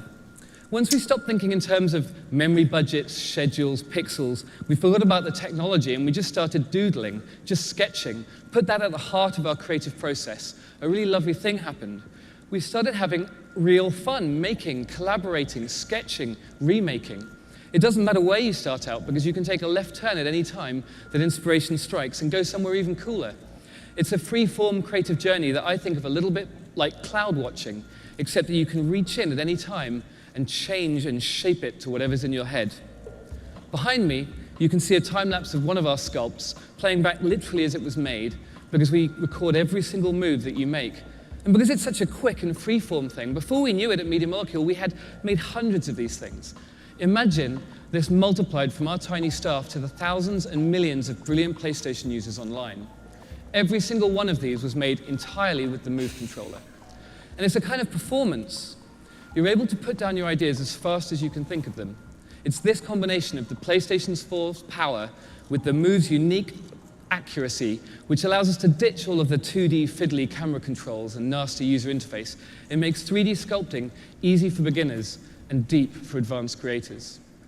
And if you're like me and haven't quite mastered sculpture yet, then we're going to allow you to use the creativity of all of these people to collage and create ever larger sets, game levels, stories, with the simplest possible interface. You just hold your controller and click to assemble your dream. Of course, this isn't just about sculpture and collage. With PlayStation 4, with the Creative Console, we wanted to change making in every way, whether it's music, gaming, or storytelling. And the point is, it's fast to create. What you're about to see was recorded live in one take. It's someone's dream brought to life with PlayStation 4.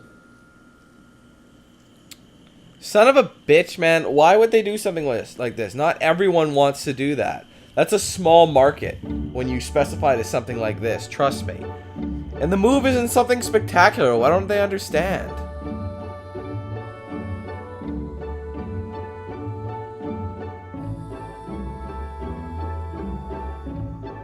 Are you, like, two straight men? Maybe we'll assume those guys are straight. Are you and your friends gonna go together and start dancing around a pink guitar as some sort of...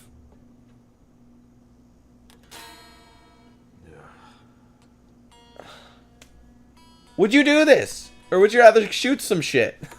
God.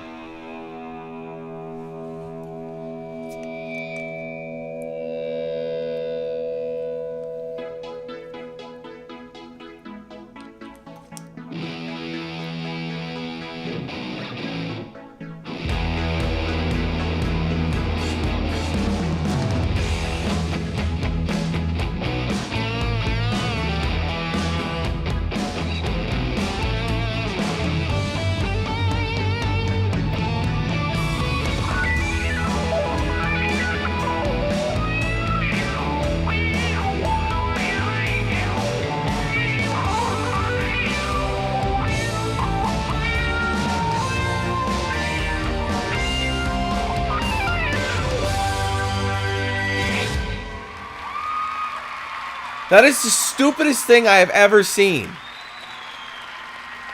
Honestly, why would you waste your time with that? I get people who love creation, and I know people, there's a market for that. But cut out the Move, man. Get rid of that. Jesus Christ. Thanks very much, Alex. Although we've only shown glimpses of these new exclusive titles and some creative explorations being developed for PlayStation 4, I think you'll agree that our worldwide studios team and the indie community is pushing the boundaries into how games look, feel, and interact. Of course, the development teams that comprise worldwide studios aren't the only ones focusing their efforts on PlayStation 4. We have long-standing relationships going back to the original PlayStation with some of the most iconic and influential developers in the world. And I'm proud to announce that virtually every major third-party partner across North America, Europe, Japan, and Asia will support PlayStation 4. Yeah, that's quite a few names. Today, we'll be sharing with you some amazing new titles, but we're just scratching the surface of the full roster that we'll show throughout the year. To help demonstrate this point, please join me in welcoming our first guest, Yoshinori Ono from Capcom. Ah, the enemy.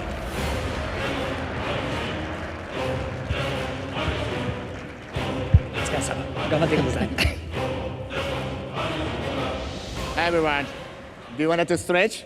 All right. So, I'm not talking about Street Fighter today. So, good morning, good evening, everyone. So, and good morning those in Japan. I have really been looking forward to tonight's presentation. You have no idea how badly I wanted to tweet about How it. badly? But I shouldn't do that. It feels good to finally be able to talk about this stuff. I hope you are eager to listen as well. This event is being streamed to Japan as we speak. So we will be conducting this presentation in both Japanese and English. 日本の皆さんおはようございます。これから日本語で僕がプレゼンテーションをさせていただきます。カプコンは今までのタイトル、テクノロジーの進化、これはプレイステーションと一緒に歴史を歩んできたと言っても過言ではありません。Capcom's technology and the games themselves have changed a great deal over the years, keeping pace with PlayStation's evolving technology and business style. プレイステーション1の時代、我々は 2D アニメーションからバイオハザードというタイトルで 3D に大きく変革のテクノロジーをしてきました。The technology of the original PlayStation allowed us to move beyond the 2D sprites to which we'd grown accustomed and break new ground with IPs such as Resident Evil. プレイステーション2の時代、DVD ロムという新しいビジネススタイル、そしてエモーションエンジンという新しいグラフィックエンジンを我々は手に入れて、新しい IP、鬼武者シリーズとデビルメイクライを作り出してきました。The DVD-ROM technology and the emotion engine brought to us by the PlayStation 2 allowed us to create visually stunning titles that took advantage of newly developed graphical engines. Titles such as the Onimusha series and Devil May Cry would not have been possible without the technology that the PS2 brought to the table. そして PSP の時代です。今まで家庭用でしかできなかった経験を外に持ち運ぶ、そしてネットワークにつなぐ、この形で我々はモンスターハンターシリーズを生み出してきました。The PSP allowed us, for the first time, to take our PlayStation experience out of the living room and into the world, using communication technology to bring such experiences like the Monster Hunter series to life. 2D アニメーションのシンボルであったストリートファイターシリーズ、そして恐怖体験のシンボルであったバイオハザードシリーズ、これを今の時代にしっかりと蘇らしたのもプレイステーション3の技術があったからだと思っています。The most gorgeous 2D art the Street Fighter series could muster upon its rebirth. The progression and evolution of the Resident Evil series and the utter fear that it instills, all this immersion, all these fantastic effects, we owe it to the PlayStation 3 format. 我々はこのプレイステーション4の時代、新しい時代へ走ってみたいと思っています。And now here we are, with the announcement of the PlayStation 4, we are proud to help usher in a new era of entertainment. 我々は今まで MT フレームワークというエンジンを使って開発を続けてきました。We've been hard at work developing a new engine suited to the PlayStation 4 and its power, the next evolutionary step from our MT framework engine. プレイステーション4、この新しいビジネススタイル、そして新しいグラフィックエンジンに対応する新しいエンジン作りを今進めています。We continue to refine this engine to ensure that it takes advantage of the incredible technology, power, and business style that the PlayStation 4 embodies. このエンジンコードネームパンタレイは新しいテクノロジー、そしてそのテクノロジーを使うツール、そして新しいゲームデザインに対応するべくただいま目下開発中です。This new engine, codenamed Panto-Ray, by taking advantage of current technology and providing the tools necessary to harness it, will allow us to take game design in entirely new directions. 本日はこのパンタレイの上で動いている新しい IP、そしてプレイステーション4の上で実際動いている映像を今日は皆さんにお届けしたいと思います。I'd like to show you a little something. It represents a new IP running on the PlayStation 4 using the Panto-Ray engine.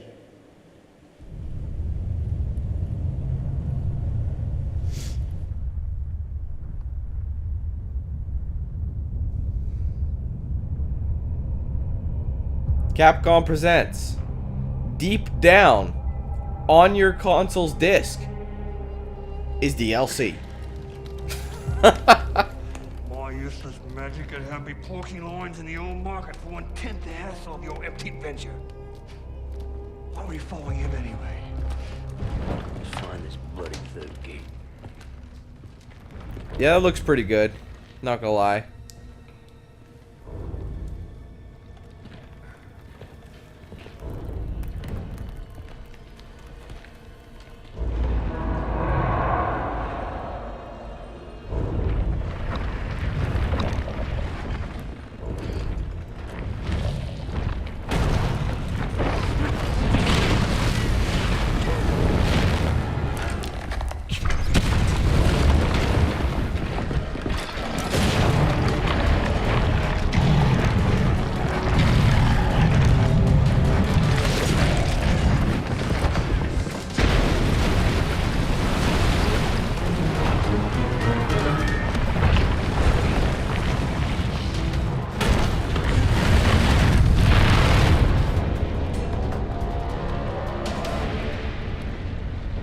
Huh.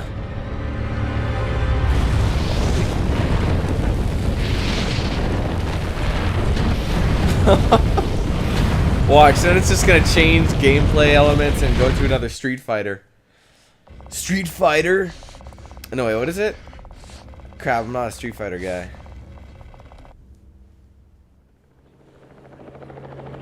Of course it's from... I told you! From Blanca. I knew it would jump to a Street Fighter thing. Son of a bee, man. How about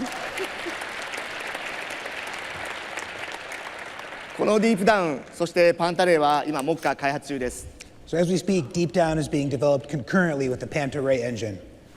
このプレイステーション4という新しいアイテム、そして新しい力を使って我々は皆さんに新しいゲーム体験を体験していただきたいと思っています。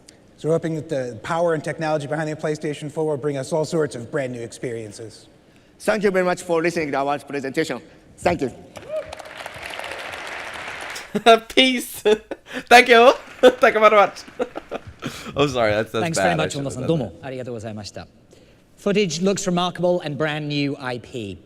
We're really excited by what Capcom has in the works for PlayStation 4, and we'll be sharing more later this year. Square Enix is another major partner developing for PlayStation 4. As you know, our relationship with Square Enix dates back 16 years to when Final Fantasy VII appeared on the original PlayStation. Since then, our partnership has fostered some of the most innovative gameplay and rich cinematics and storylines that gamers fell in love with. Please join me in welcoming to the stage Yoshihisa Hashimoto from Square Enix to tell you more about their support for PlayStation 4.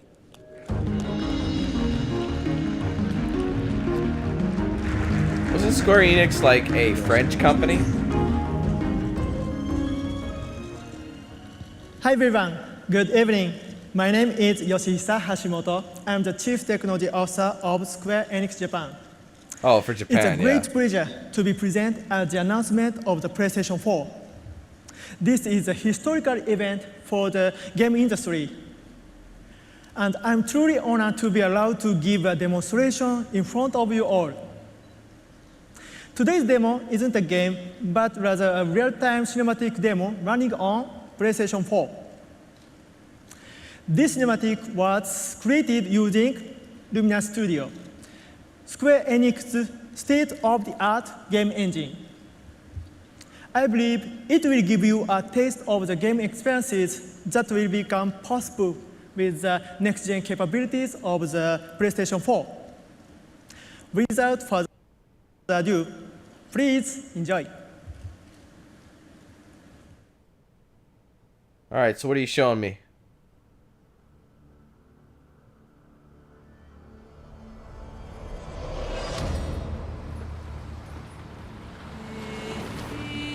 Hear me, mighty servant. With an offering of light and darkness, do I invoke the ancient pact of binding. Once more, the wicked stand before us, threatening the sacred communion between your realm and mine. Rise, and from the time-torn rift shall our power rage forth and rain down destruction. Navrith is the seal, that present through Hoiti.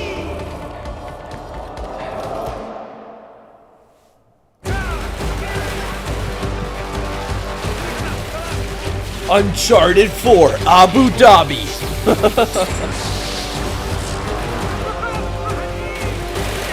Uncharted 4 edition. No, I don't know. What's going on here?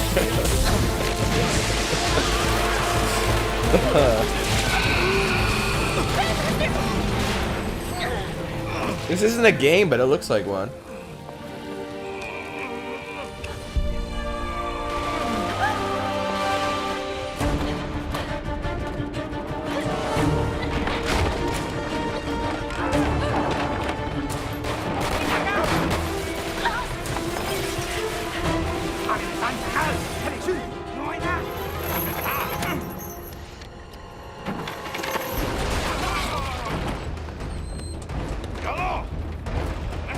Oh my.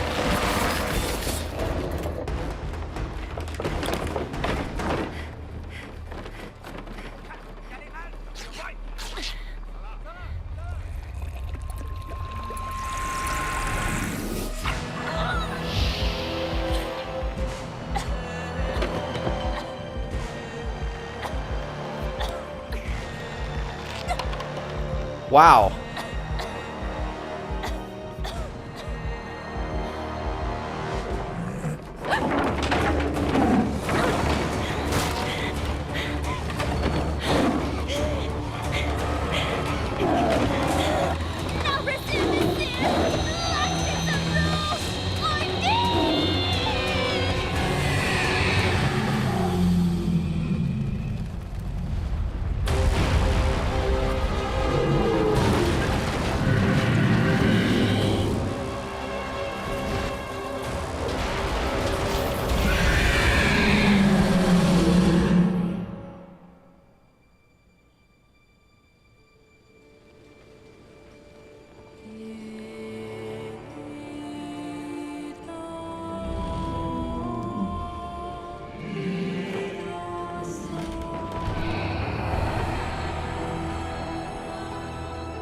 I don't know what in the blue hell I've been watching. I really don't know.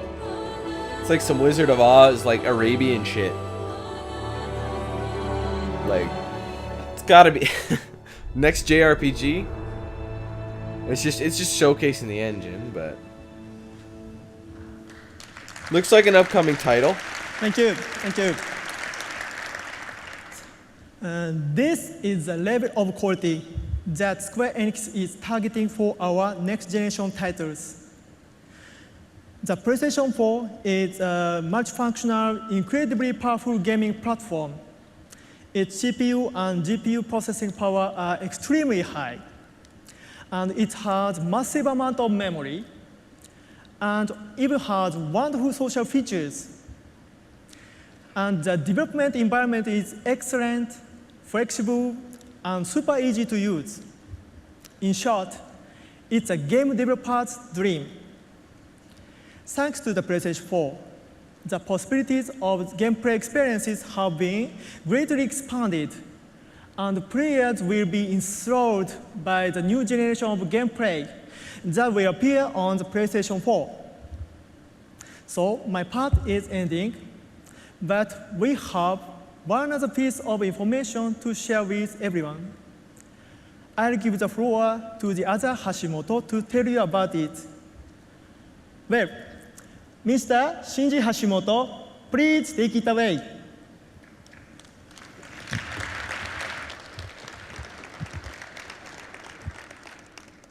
Good morning, good afternoon, good evening, everyone. My name is Shinji Hashimoto. I am the brand director for Final Fantasy at Square Enix. I am not brothers with Yoshihisa. Okay, today, I just have one thing to say.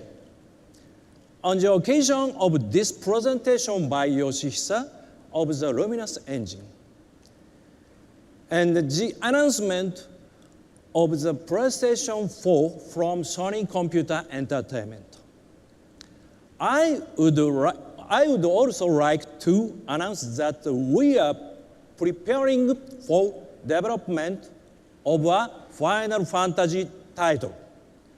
Please be excited for E3 this year. Thank you so much. See you soon. Bye. That was so Japanese, man. That was very Japanese. Thank you, Hashimoto-san. The Luminous Studio demo running on PS4 further demonstrates the system's graphics and computational power. I would now like to welcome a very special partner and a personal friend. Over the years, Ubisoft has become an extension of the PlayStation family, and their support for our platforms has produced hit after hit. The Ubisoft team is truly pioneering a lot of next-generation gameplay, and I'm very excited by what they have to share with you tonight. Please welcome Ubisoft co-founder and CEO, Yves Guillemot.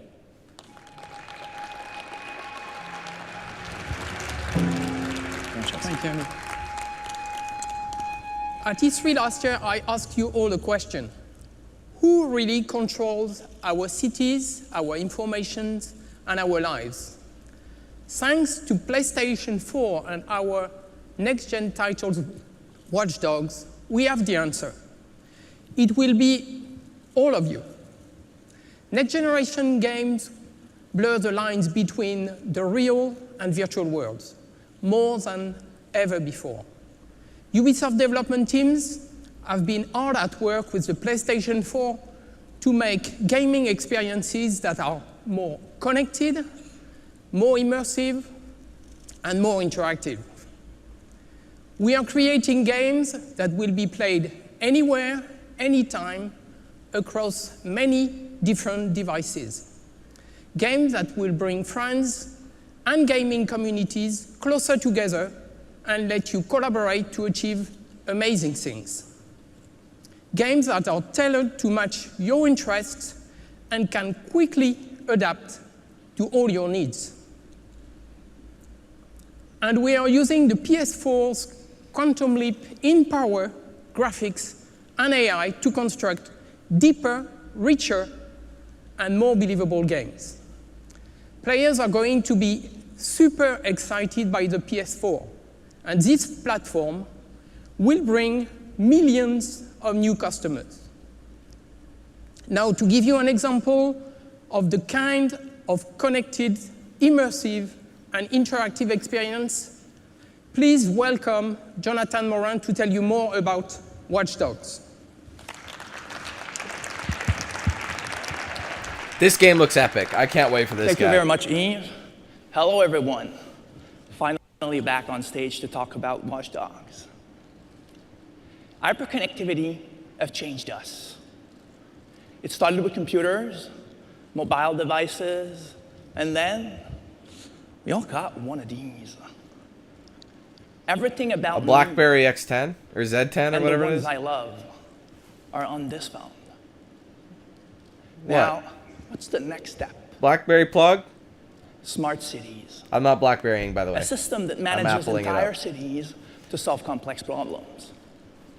Traffic jams, war against crime, power management. In Watch Dogs, you're going to control all of it. We've shown this at last year, E3. Everything is connected. But today, I want you all to discover that everyone is connected. I want you all to feel what it's like to control Aiden Pierce and wander around in Chicago, to invade everyone's privacy without them knowing. You're all about to discover that once you can tap into anyone's lives, anything can happen dynamically in front of you. So you're now going to enjoy a full-blown new live demo that will show you that exploring an open world has never been so engaging. So thanks to Nick to perform for you tonight. Enjoy.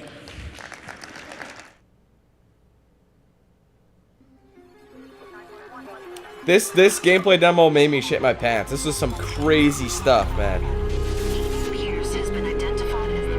Game of the Year contender, just from looking at this gameplay. The heart of America. Feels like somewhere it must have skipped a beat. People haven't changed, but now everybody's broadcasting. And once you've seen it, all of it, how do you look away?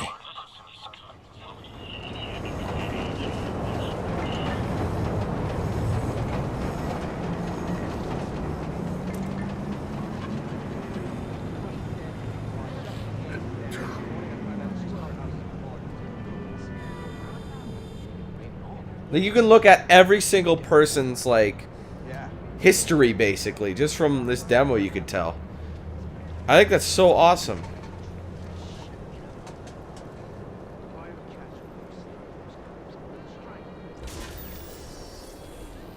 Recently evicted.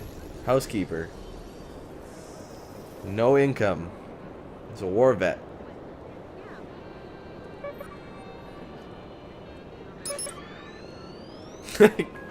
Jack has funds. That's awesome.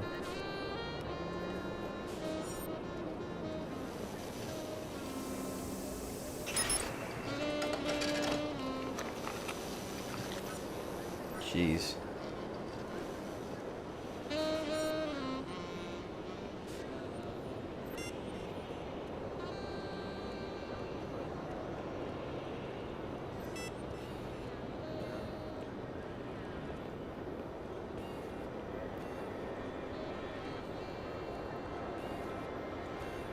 How would you stop that in advance, though, from being a potential victim?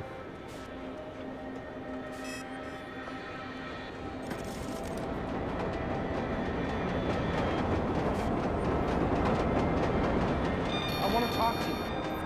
I'll call the police. I swear I will. I'm not going to let you get away with it. Don't touch me. I'm warning you. You don't get to ignore me. Let me go.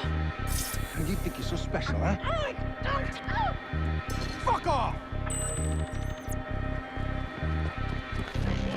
Leave me alone. I probably wouldn't have even tried. I would have just shot the bastard at that point.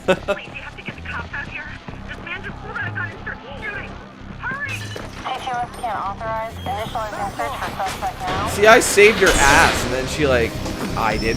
I'm speaking like I'm playing. I'm sorry, it's habit. We saved her ass. But this guy did. And that's how she reacts.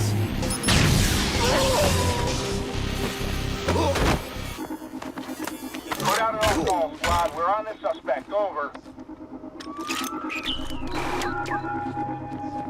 Police, hands on your head!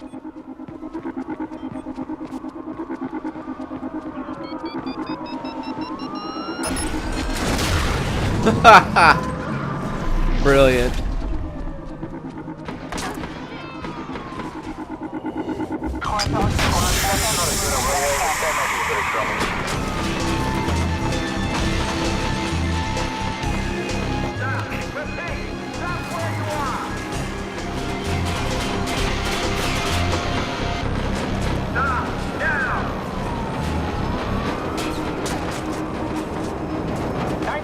Charlie, here, squad, put out an all-call. We need backup ASAP.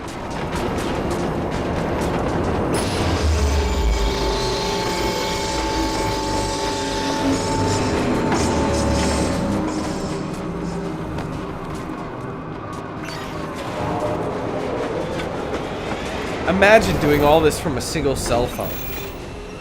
That's crazy. That's insane.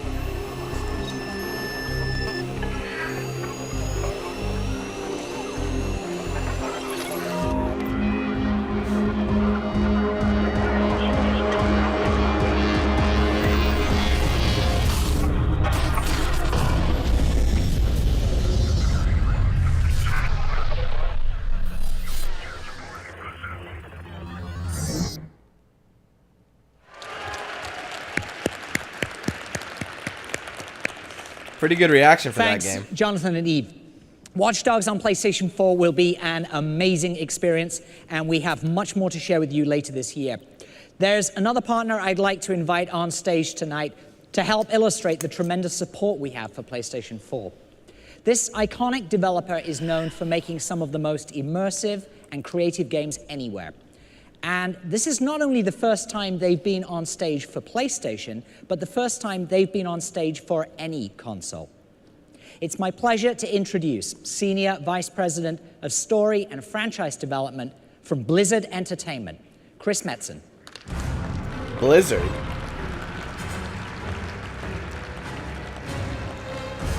What the hell, Blizzard? Why would they... Good evening. How are y'all doing? Good, good, good. Many of you are probably wondering why an old school PC game developer is kind of crashing the big Sony party tonight. I'm very pleased to share with you all that Blizzard and Sony have entered into a strategic partnership through which we will take over the world.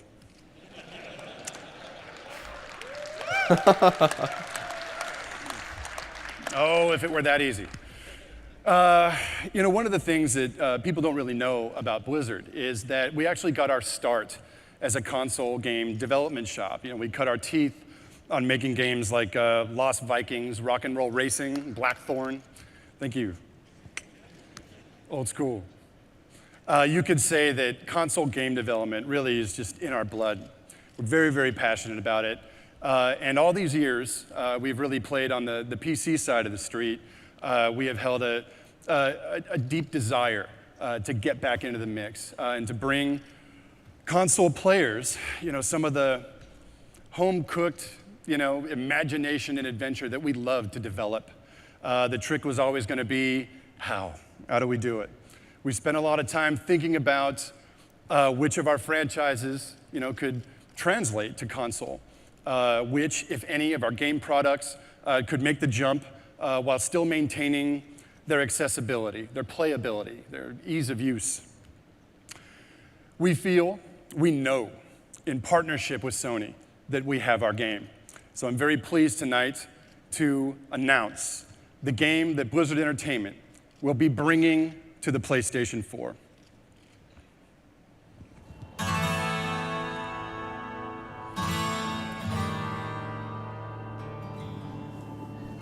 Like a new IP, or?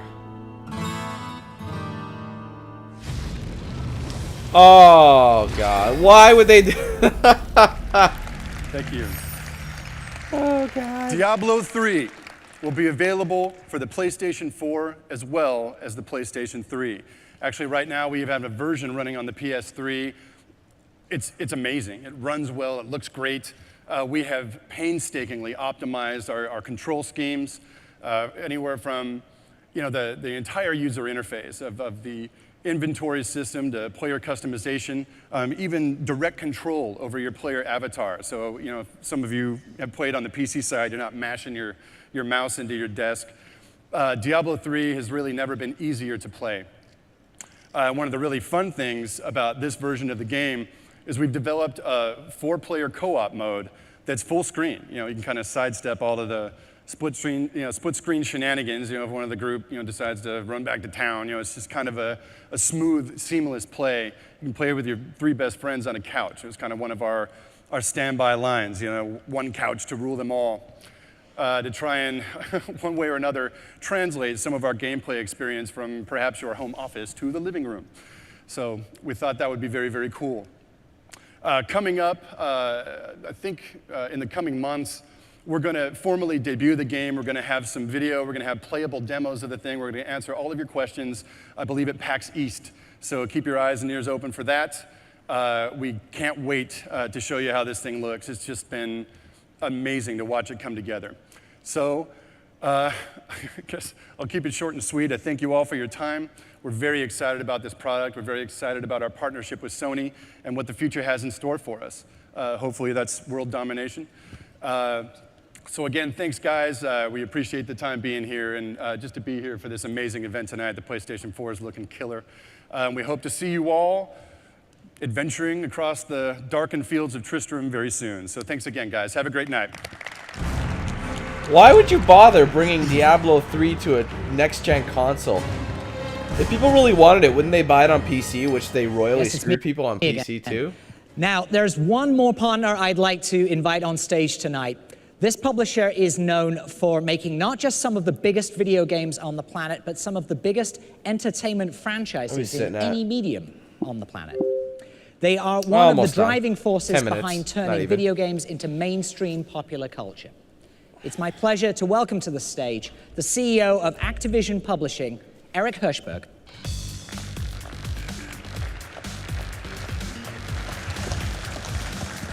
Thanks, Andy.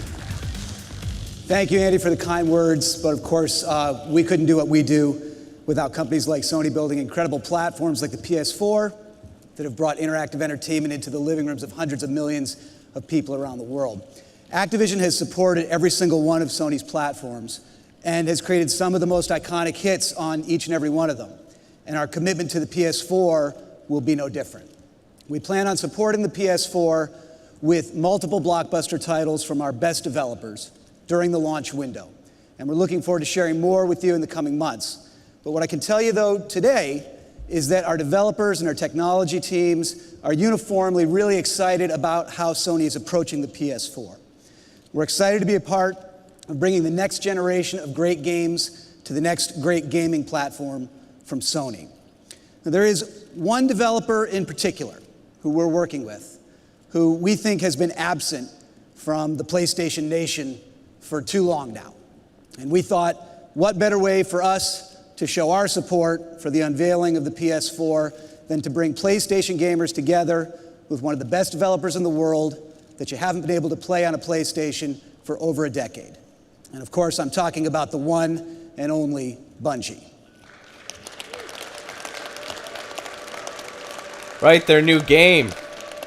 Last week Haven't seen too much about this one. We gave the world its first glimpse into our ambitious 10-year project together called Destiny. And Jason Jones, the visionary developer, co-founder of Bungie, and project director of Destiny, wanted to say a few words about why he's excited to bring Destiny to the PS4 and also to unveil a few more glimpses of in-engine footage here tonight for the first time. Take a look. Okay, I haven't seen any gameplay or anything regarding this, so. I want to tell you a little bit about what Bungie's been doing for the last few years. After Halo, we ask ourselves the question, what next? What's worth doing? When you have a studio with this much talent, what do you point it at? Wow. How could we take a genre that we know and love so well, the first-person shooter, and turn it on its head again? And our answer is Destiny. Bungie's next great FPS. In Destiny, we've created a fantastic new universe for players to explore, full of mystery and adventure. We've built a persistent online world where players grow and customize their characters. And we focused from the beginning, not just on the great competitive experience that players demand from a shooter, but to make sure that playing Destiny cooperatively with your friends was going to blow your mind. Destiny is going to be amazing on PlayStation 4. It's a great piece of gear. And we can't wait to see what PlayStation fans do when they set foot in our world for the first time.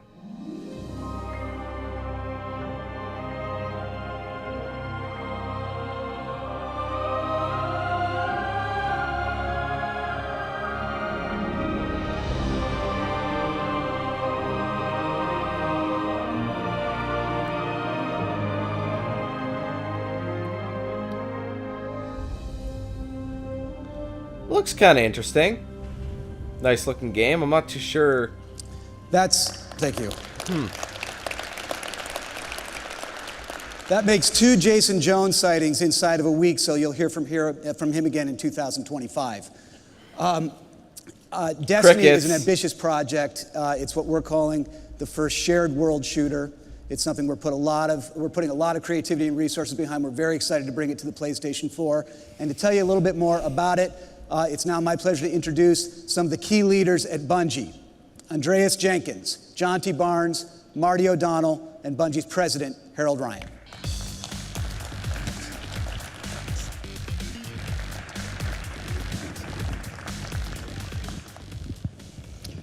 Hello, PlayStation Nation.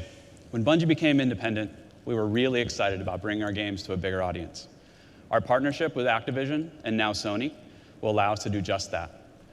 Destiny is an ambitious and innovative game. It's a perfect fit for the PlayStation 4. Like the PlayStation 4, Destiny is an online connected experience.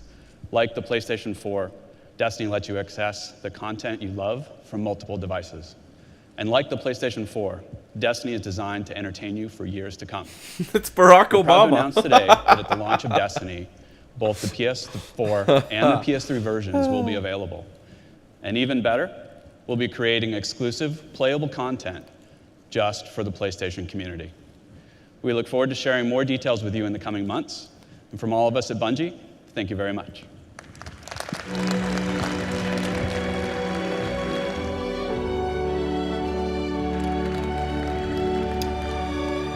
I would like to find out more about this game. Thanks, guys. But it's hard Needless to to say, we're know with these ecstatic things. to bring Destiny and exclusive content to the PlayStation 4, and we know the Bungie fans will love it.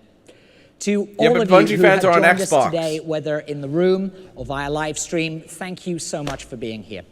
The arrival of PlayStation 4 presents an enormous opportunity to dramatically evolve the gameplay experience. From intensified power to enhanced social capabilities, to bigger, better, and more immersive gameplay, and a simple adaptive interface, we believe PlayStation 4 proves that we have more to offer than ever before. We look forward to continuing the conversation and demonstrating why PlayStation is the best place to play. Thank you very much for your time, and good night.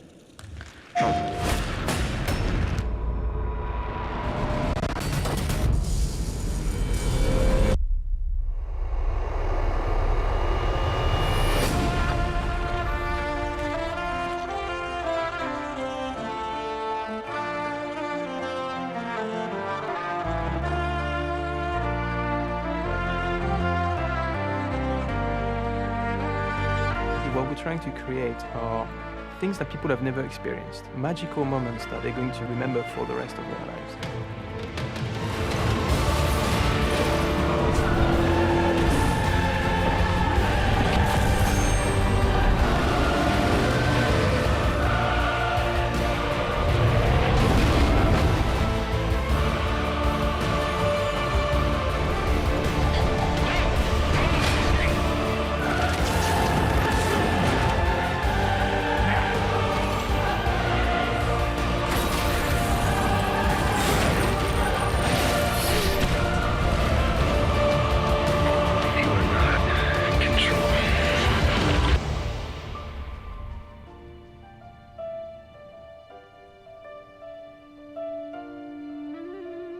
I would like to make a small addition to the team.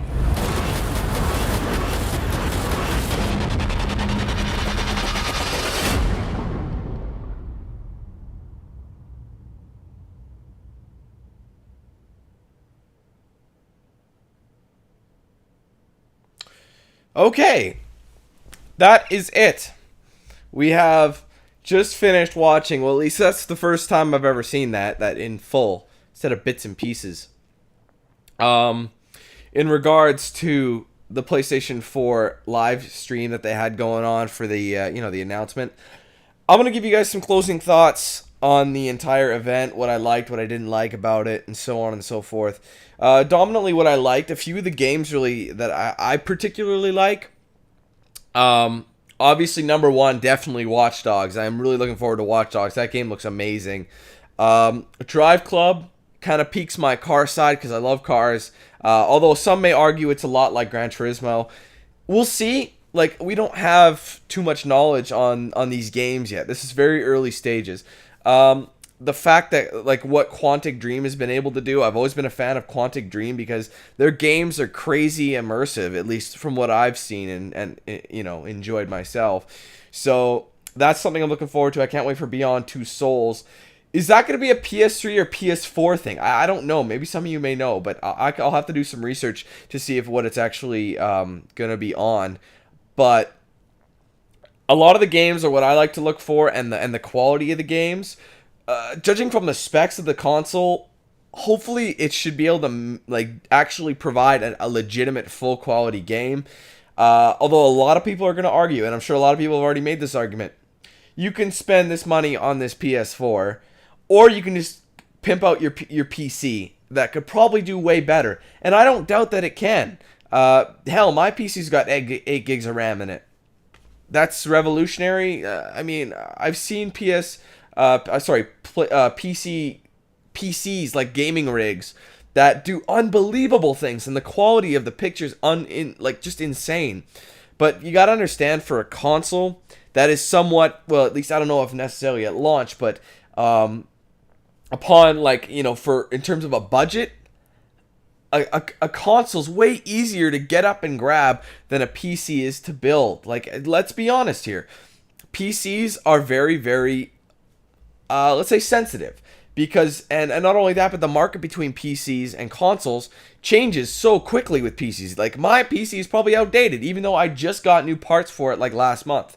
So, I gotta say, like, PS4, I will be getting one. A lot of people ask me, Danny, are you getting one? Of course. You know, a lot of these games I can't wait to see. I can't wait to try out the new things, and that's what I'm here for. Always to try out the new things. So, but on the other side of the spectrum, what I didn't like about this,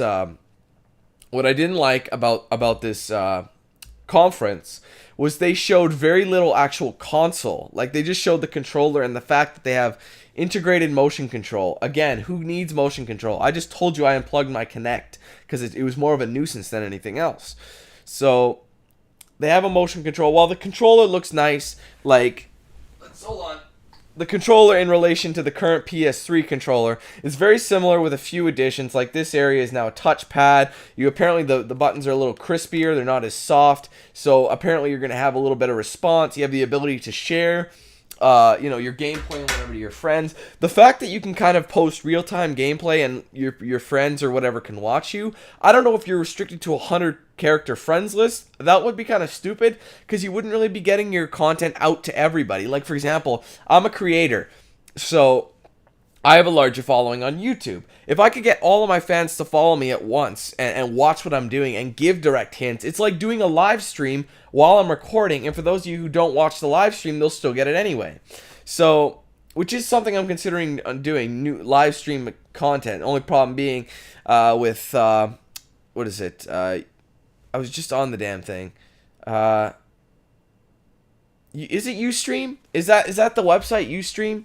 I don't think so. I'm sorry, I was just on there, I can't remember, but doing some live streaming. If I can get a partnership on a live stream, I'd be able to give you guys HD recordings at the same time recording my gameplay for later upload to YouTube. So I think that'd be a good idea. But I'm deviating again from what I didn't like about it. The fact that, like I said, didn't show that much in regards to the actual console. The fact that the motion control, that one motion control game drove me nuts. Like, oh, PS Move, we love you, we're gonna marry you. Give me a break, man. What has the PlayStation Move even really done in terms of sales? Not a whole lot. So I don't know why they keep focusing on Move, like on motion control, when it really is not what people want. We want good quality games, and hopefully the PS4 will bring that. So, thank you guys for watching my live reactions video to the full PS4 conference. I thank you for sticking around. If you watched the whole thing, kudos to you. If not, well, you probably already seen it, didn't want to see it again. Fair enough. But I gave you my final thoughts on the conference right now, so you could have skipped to the end of the video to get them.